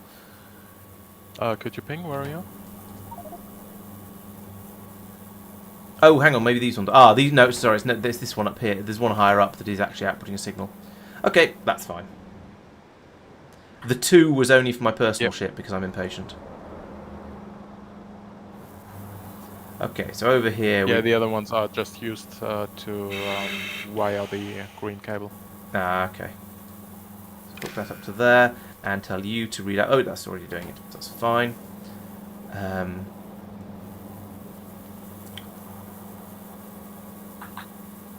Okay, is that all correct? So we have a speed signal being sent in. I think that's all. I think that's all correct. This is now ready at this end. I just need to build up the other end. And I'm not going to do that until we've got the bits and pieces ready over here.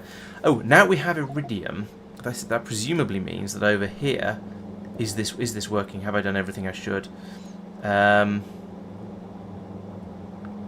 we don't have any iridium being brought to the station up here. How have I screwed this one up? No train limit. Yes. We're asking for that's turned on. We're asking for an iridium train. We just haven't got enough iridium on the train. Okay, so we haven't got to the point where we've got enough iridium to fill up, well, for up in space to get the iridium it needs. I don't think did I start requesting? Yes, I did request these things, the iridium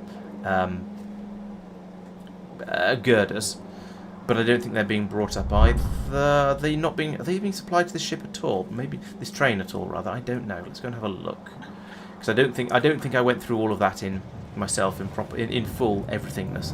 So over here, iridium girders do not appear to be being fed up to here.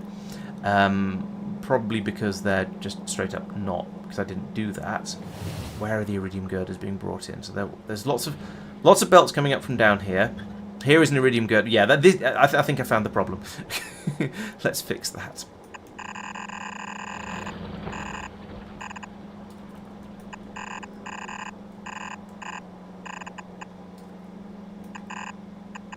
Alright, so I need to find a belt I can put this onto. Well, there's a gap coming through here. Okay, we'll use this gap, which is conveniently keeps me just going along next to this ice belt, which is sort of nice. It's a nice simple way of keeps all the belts looking neat. Basically, is what I'm trying to say. So that comes along here and goes up this belt. Okay, great. So there is actually a belt in position already for that one, so we can pass this up through here. This one will then be an iridium girder belt, which is in manufactured things. So that's that one, heavy girders, and is green, so that's a good sign. So once these belts get placed, we should actually then end up with some girders being passed through into the system. That's going to work very nicely. Good, because over here, as Mike said, we do have a okay, no, we had a supply of iridium. It has all gone now, but we did have some iridium over here at once upon a time, and therefore we've made some heavy girders that have been, yeah, passed through in all the appropriate ways, and some of them have been shipped off to be... okay. Right, okay, they've been made, but yep, so there's another trainload of them here ready to take them over when required. Okay, that's fine. So we don't have a huge supply of iridium, but we have enough of it to keep that area happy at least. Similarly for the beryllium over here. Oh, we've got some holmium over here again now. Nice. So we started making the cables, and that means those are coming over here, up here, and we are now making space elevator cable again. Lovely. That's what we would like to see. It's coming through at a decent rate, actually. How's that? How are all the input belts going? They are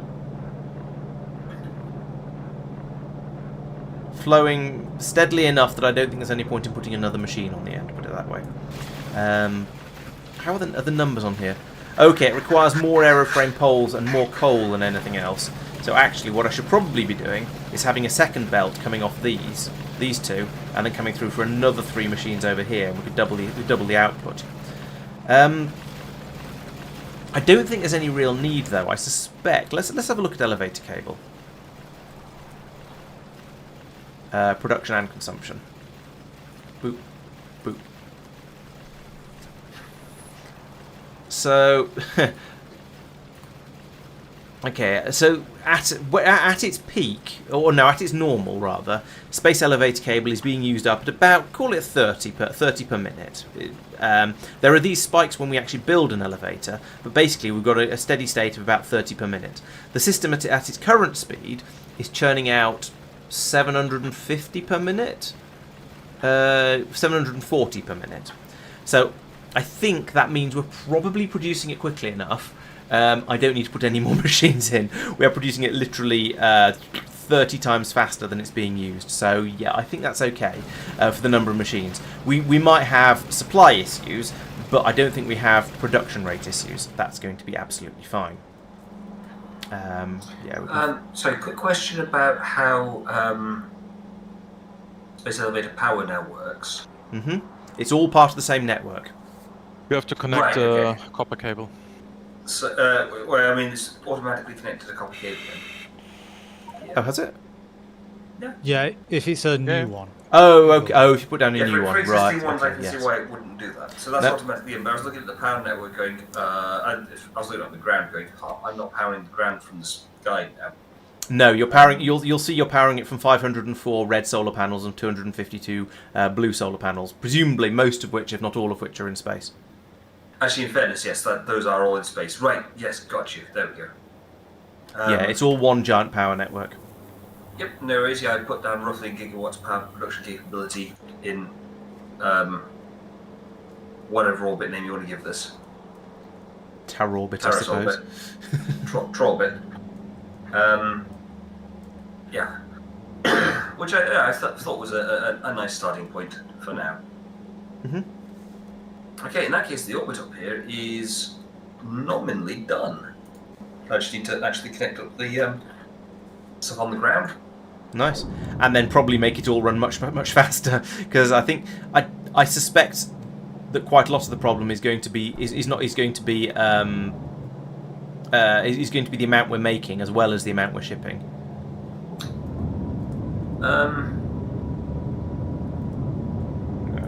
Trains quite needed to go. Yes, the sort of specific point there is one that I will negotiate with Marc about whether he wants to do it or whether he's happy to let me have a stab at it. Cause chaos here at the works. But we'll sort that one out separately. Okay. Audio, oh dear. Apparently the audio and video are getting out of sync. So earlier apparently there was a bit of an issue with the webcam, but not so much with the webcam video, but the audio is okay. Now it seems we are struggling, and I don't know what to do about that, other than just move back over to my previous. So is game audio is game audio also 30 seconds out of sync? And also, just out of curiosity, is it the video or the audio that's ahead? I'm imagining it's probably the video, and the audio's just got. But then I don't know. I don't know why it's having problems, basically, which is extremely frustrating. And at the beginning of the stream, it was okay, wasn't it? So it takes a while for it to start to be awful.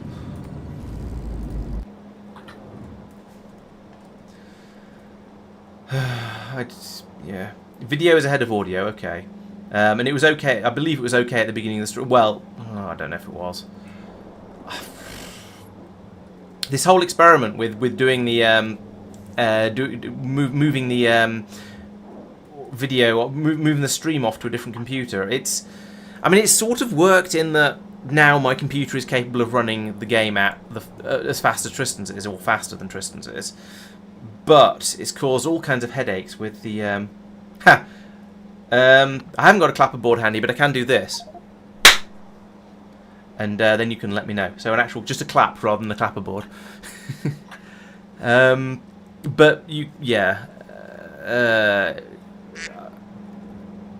I suppose it's still the.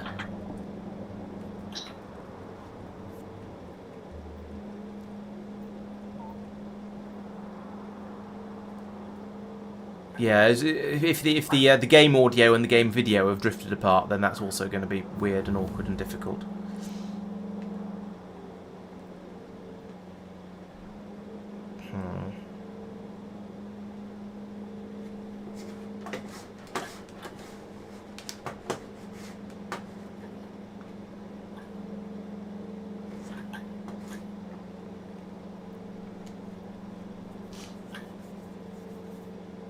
Video is ahead by 30 seconds. So is it game audio as well as is it just talking audio and webcam, and I suppose there's so many different things that we could there's so many different things, isn't there? Because there's game audio, game video, webcam audio, and webcam video, and I suppose the other guys is talking as well. Although I suspect that's probably not going to be out of sync.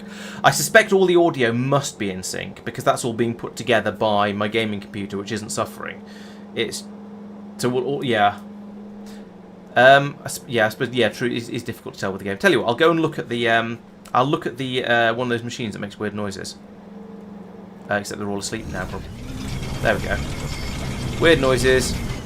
No weird noises. Weird noises. No weird noises. But I suspect all of the audio must be in sync because, as I say, that's all getting mixed together by the gaming computer, which is running Linux, and therefore it's absolutely fine. It's everything being done at the other end where things can get out of sync. So whether and the odd thing is my webcam feed on the other computer is live. I can see my face. I can see my lips moving in perfect sync with my voice. Right, game is not in sync. Yeah, that makes sense. The question is whether the other question is whether the webcam and the game or video are in sync, but I don't know. I don't really know what to do about this apart from buy a faster processor, to be honest.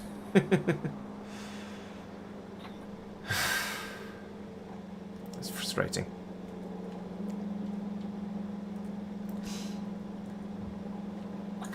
Okay, Marc, I'm just sort of slapping belts in at this point on Taras. Do you want to review this? Just 1 second. Yep, no worries. Okay, so we have the The iridium girders are now starting to arrive, as I hoped, because yes, that seems to be working. They came up here, so they'll go into there first, but they'll also go into here, and then we can start making. Okay. Why are we making Yes. pretty space scaffolding over here? Where is over here? Here, because as far as I was aware, that was just being made by Mike. Oh, no idea. No, because we need it for the blueprint for the new space stations. Need. But but also it's important. Mike is making it in much larger quantities. I thought, but maybe he isn't. Okay, I am now making rocket silos. That's a step in the right direction. Okay, Mike, your question was. No, stress. Are you happy with that belt setup, or would you rather have something different? What are we missing over here? Is it? I mean, I'm happy if it works. As soon as I hear in particular, Yeah. rotate 2 belts, that will Yeah. effectively just cut Yeah. the delivery cannon supply. Tell you what, I'm going to nudge the. I'm going to deactivate and then reactivate. Welcome to Laurence Plays Factorio. So we'll all go quiet for a moment, but we will be back in almost immediately, unless things break spectacularly. So fingers Mike, crossed. but you don't have any buffer warehouses or chests or whatever here. How's that? Is that any better? Have I made things better? Have I made things worse, or have things not changed at all? Because that was obviously going over to the start card and then back in again, which meant hopefully it's restarted the capture card, but it might not have done. Yeah, let me know. I don't. What extent about that? No, I don't know. It depends on how you set up the logic of No the change, stations and the station in orbit. So it could be fine, but it could wait for I don't know. That probably You know, won't change anything. if you're producing, it depends on the Yeah, ratio from rare metals to the outputs, basically. Yeah, so I haven't done any fancy calculations about that. You don't need calculations. You just have to make sure that it doesn't deadlock, basically, because it's full of rare metals. Yeah. So, yeah, no, that's a fair point. I have not done that, so let's... That's why I'm saying that. Yep, that's fair enough. Let's tell you what, let's just do this. Do you have a spare warehouse down here? I'm sure. Yeah, I have. I should have everything you need here, except train stuff. I don't know if I consider warehouse train stuff. I brought... warehouse is on the way. Excellent. I brought trains with, so that should be okay. Okay, fair enough. So I'll unload the red metals into that. Can I use red cables to pass a signal up the space elevator? Do we know? We don't. We don't. Okay. Science. Told that. Oh, there's some missing signals along here. No. Okay. So space elevator cannot connect. Oh, you can. I think there's missing signals on the. Hang on a minute. How did this ever work? A question I hear quite too often here. Yeah, this station, this whole station area down here. Oh no, maybe they're hidden behind. No, they're not hidden behind. There aren't any signals. Is what I'm trying to say. On the ways out of the stations. The station acts as a signal. They're right after the station. They're right after the station. Oh, I just can't see them because they're right after the station. Yeah, there's one there. Yep. Oh yeah. Okay. Yes, there is. Have we missed that? I thought stations acted as a signal anyway. No, they don't. No? Okay. Which returns to my previous question. How do Why is this train going? Trains work then in my systems because they never deadlock behind each other, and yet the stations are just on a sliding effect. I'll have to look into that. Have you not been using the station blueprint? Yeah. Well, I've been using my own ones because I'm doing trains in a different way. Just lucky then, I suppose. Yeah, this whole... Given the volume of trains I've got going, I don't hold with that. That's too lucky. Maybe there are signals in there and you didn't notice. Which, given I had to place everything by hand because I've not got bots yet. I'll have a look later. It's what I say later. Oh, in your solo game. Yeah, my solo game. Right. Yeah. But it's solo game. you don't have enough trains, so they've just happened to not hit each other. Yeah, as I say, given the amount of trains I've got, I'm not convinced. Especially as the way I've got it rigged up, they all have to go through specific points. But that's fine, that's intentional design. Those points will get spread out as the network grows. For now, it's fine because it's within throughput calculations. I worry about my single player another time, though.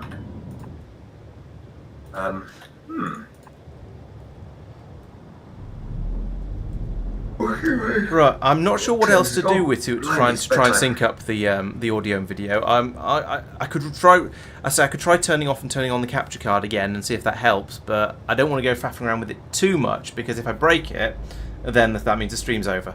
Maybe I should actually. It is after 11 o'clock, so maybe it's a good time. That means it's a good again here like that, and see. The thing is, I can't tell. Everything seems to be working absolutely fine in the preview in OBS. I can't really tell. But if please let me know whether that's has improved or not, and then we'll carry on fiddling with things. That's fixed it. Okay, right, good. So I now know how to resync it when it gets out of sync. Okay. So yeah, please let me. So if that has fixed it in the future, if it does go out of sync, let me know and I'll just do that because it's a very very easy fix for me. Now that I know what to do and how to make it do so.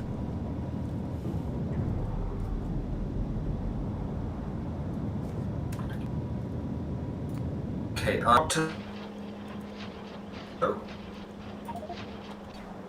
would you like me to quickly walk you through what I've done so far so that hopefully it's all okay? Who were you talking to? You sort of broke up quite a lot while you were saying that. So. Okay, mostly saying to Marc. Okay. So, yeah, I need to put a system for batteries for the trains. That's quite obviously technical there. We're not playing too much longer, so I'm not finishing it, I think, so it's up to you to continue next stream. Oh yeah, that's fine. Yeah, I mean, I can take over if you're ill or something, but I'm not planning on being ill. yeah, so Nobody have a plan. You say that. I am eternally amazed at the number of people who think that a comment in a HR policy saying please make sure that known medical absences are in the system at least 2 weeks in advance. The number of people who get upset by that is quite high. And I'm thinking, but if you know about it 2 weeks in advance. Oh yeah, you could. Yes, you could have a known. You could. A known medical absence is a thing. Like if you're going in for surgery or something like that. Yeah. That makes sense. But the number of people who get really upset and say, "Well, how am I going to know when I'm having a medical absence?" And you're like, "Well, you've got a doctor's appointment." Yeah, that makes sense. For once, I think I'm on your side. Are you feeling all right, mate? I mean, you've been hearing things all evening. No, I am a little bit hungry, and quite tired.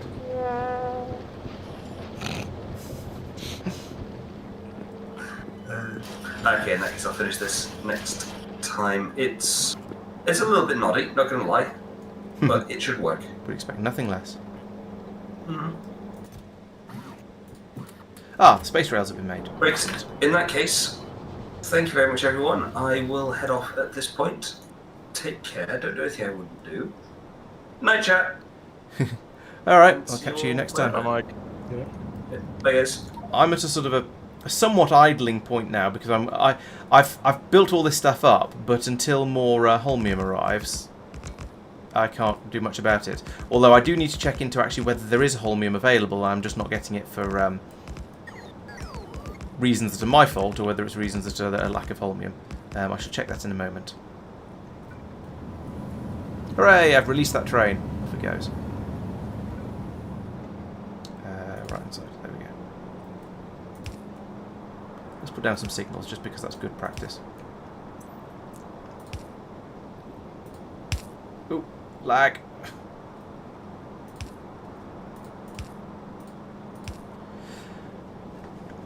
Right, so let's investigate the problem in a sort of somewhat logical way. So this station here wants to get holmium plates, but holmium ingots, sorry, but it isn't getting any.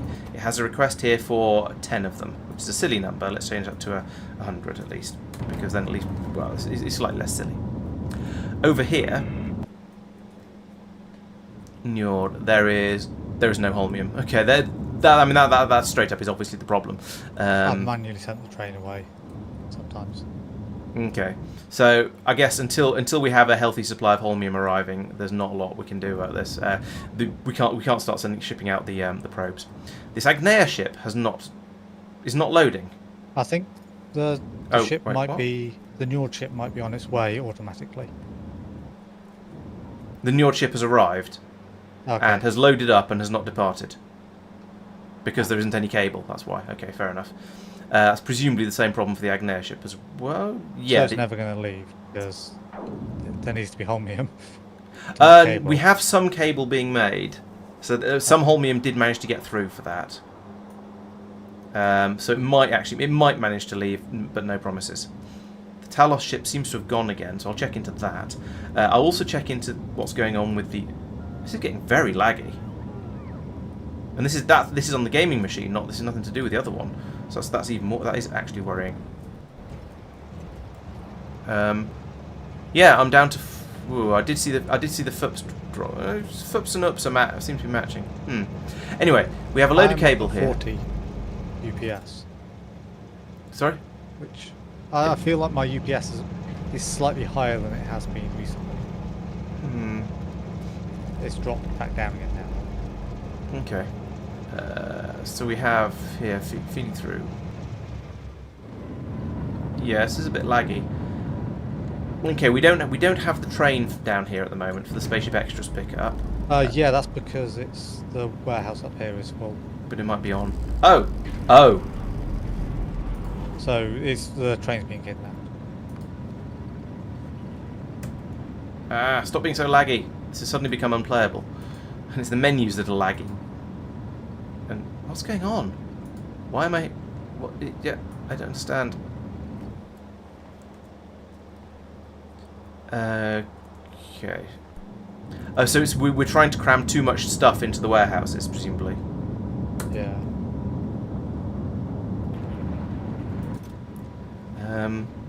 Okay, scanning of Big Red is finished. Yeah, it seems to be. Well, it's a variety of things. There's an enormous quantity of meteor defense ammo, a lot of pollution filters, a lot of batteries, a lot of rare metals. Yeah, there's just too many. I think we're just trying to store too many different things up here, and it's not fitting. Also, the sulfur. If we passed all of the sulfur, why are we not passing more of the sulfur? Oh, sulfur and ice through. Yeah, because I suppose that's two things. So we don't want to completely three things. So we don't want to completely fill up the warehouse with any one of them.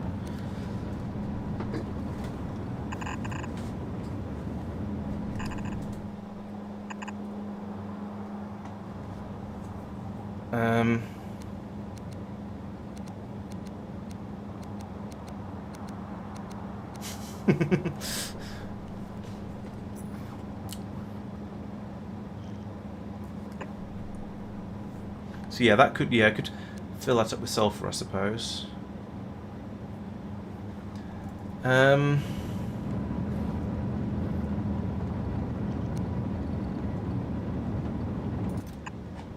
Yeah, sulfur is excessively voluminous, which is a bit problematic, and is why it's sort of part of the reason we have problems here.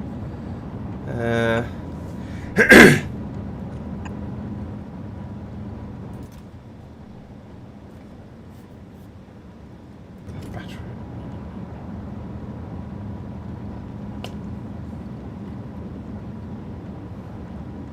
How many of any of these things are we ordering? I mean, the question is anything more than about a quarter of a warehouse? Because we seem to be having about 4 things coming out of each one. It's hard to say because I don't know what the stack sizes are.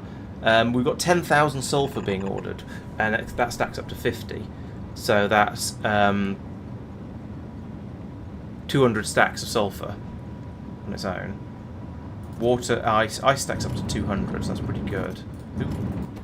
So there's a dedicated warehouse for sulfur now. Okay. Or will be once it actually gets placed.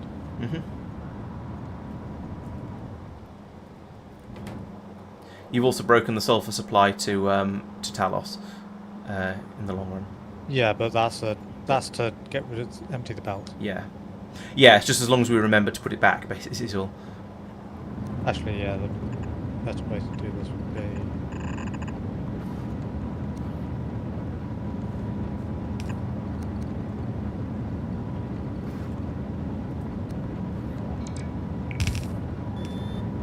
Yeah, yeah, that looks better. Yeah, so yes, we dump all of the sulfur into that warehouse. That'll make a bit of a difference. There's still a lot of... The warehouse to arrive, because it needs to be linked into the red cable. Yeah. If we get rid of all of the ice as well, that'll help a little bit too. And plastic. There's no plastic in the top warehouse. Not a huge amount of ice. Yeah. No. Some. I feel maybe we need to just dump out... I don't know. Maybe another warehouse in here on the taking these 5 things. Yeah. And we need to make sure that nothing is ordering more than an nth of a warehouse, so that it's never going to have problems. The sulfur alone is is basically half a warehouse.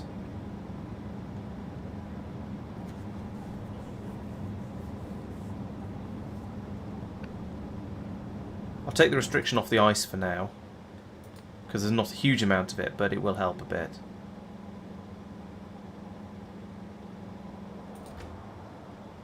We've just got huge amounts of rare metals pouring out. We must have a ridiculous request on the rare metals, maybe?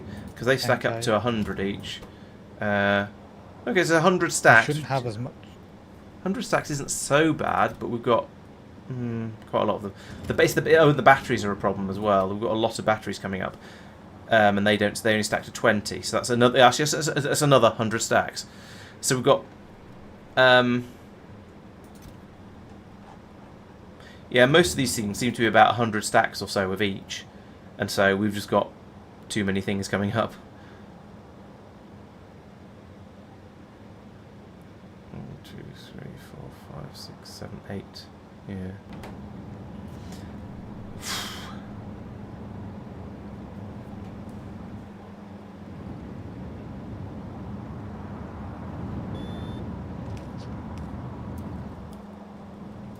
I'm going to have a look at while you're sorting that out and playing with it. I'm going to have a look at Talos and see how it's doing for its cryonite, and also how it's doing for being. I don't understand how we've burned. got as much rare metal as we have, unless you turned it down.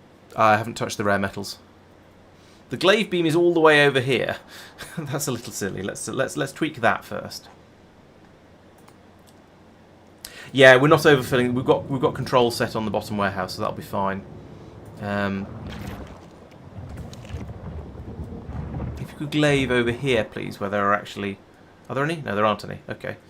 This area has been tidied up, so it's not as bad as I thought it was. But yeah, if you could glaive over here, that'd be much nicer, wouldn't it? Yes, it would. Mark, are you doing a bot swarm by any chance? No, I'm doing an artillery swarm. UPS plummeted. Yep. Okay, so down here we are, again, short of cryonite. Not so short that the machines have stopped working, but there is a lack of it down here. What about Talos Orbit? Is there a load up here that's waiting to be taken? Yes, there is. There's loads up here waiting to be taken down. Okay, so that is very, very laggy. Grr. Marc, grr. So we just need to fill this train up again, which is fairly close to full. And then we can go and get some more cryonites, and hopefully it'll get up and back down again before this grinds to a halt.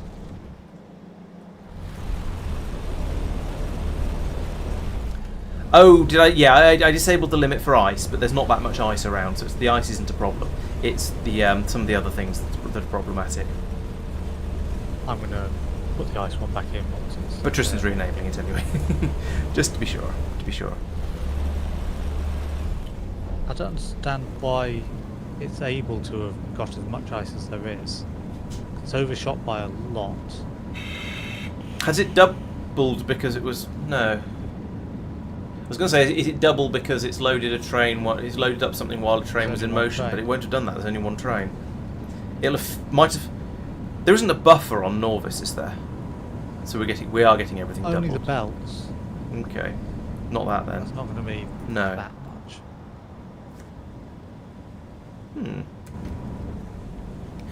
I've been spoiled by watching Agnea, where the vulcanite pours through at a much, much faster rate than this, so I expect the train to fill up really, really quickly. Now, on a planet with a more normal speed of generating, well, stuff, it's kind of disappointing.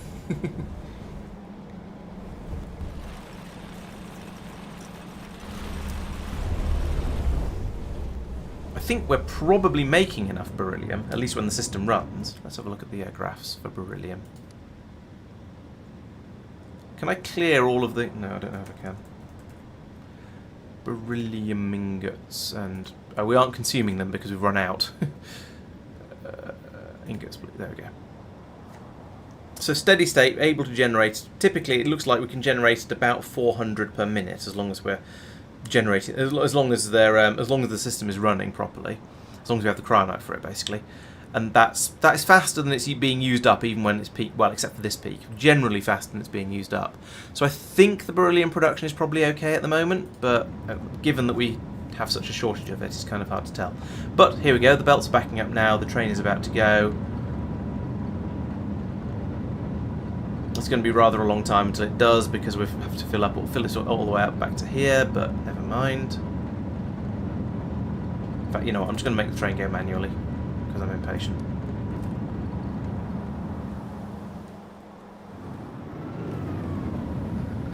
And then Talos Orbit, there is lots of there's loads of there's 19,000 cryonite waiting to be taken down to the planet, so that should be pretty good. So we can fill up over. Are we filling up? Yes, we are filling up over here with the sulfur and the cryonite. This makes me think I should have been putting the vulcanite and the cryonite into the back two and the sulfur into the front two, but maybe once things calm down a little bit we won't have quite as much sulfur being brought. I hope. I guess we'll see.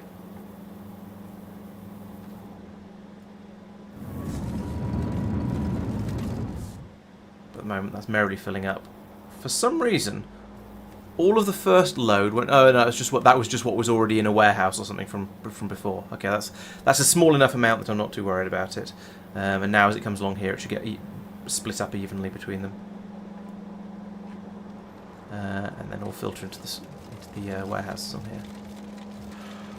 I think it's time to go to bed. To be honest, it's late and I am, as I've been saying, kind of tired. So. As always, thank you very much to everyone who's been watching. Are you two ready to finish as well? Yep. Yes, more or less. Oh, that's a good sound. Big Red, you've lost a bot, and you've got some walls being damaged. But if you've been doing artillery, then that makes sense. Yep. Okay, right, that sounds good.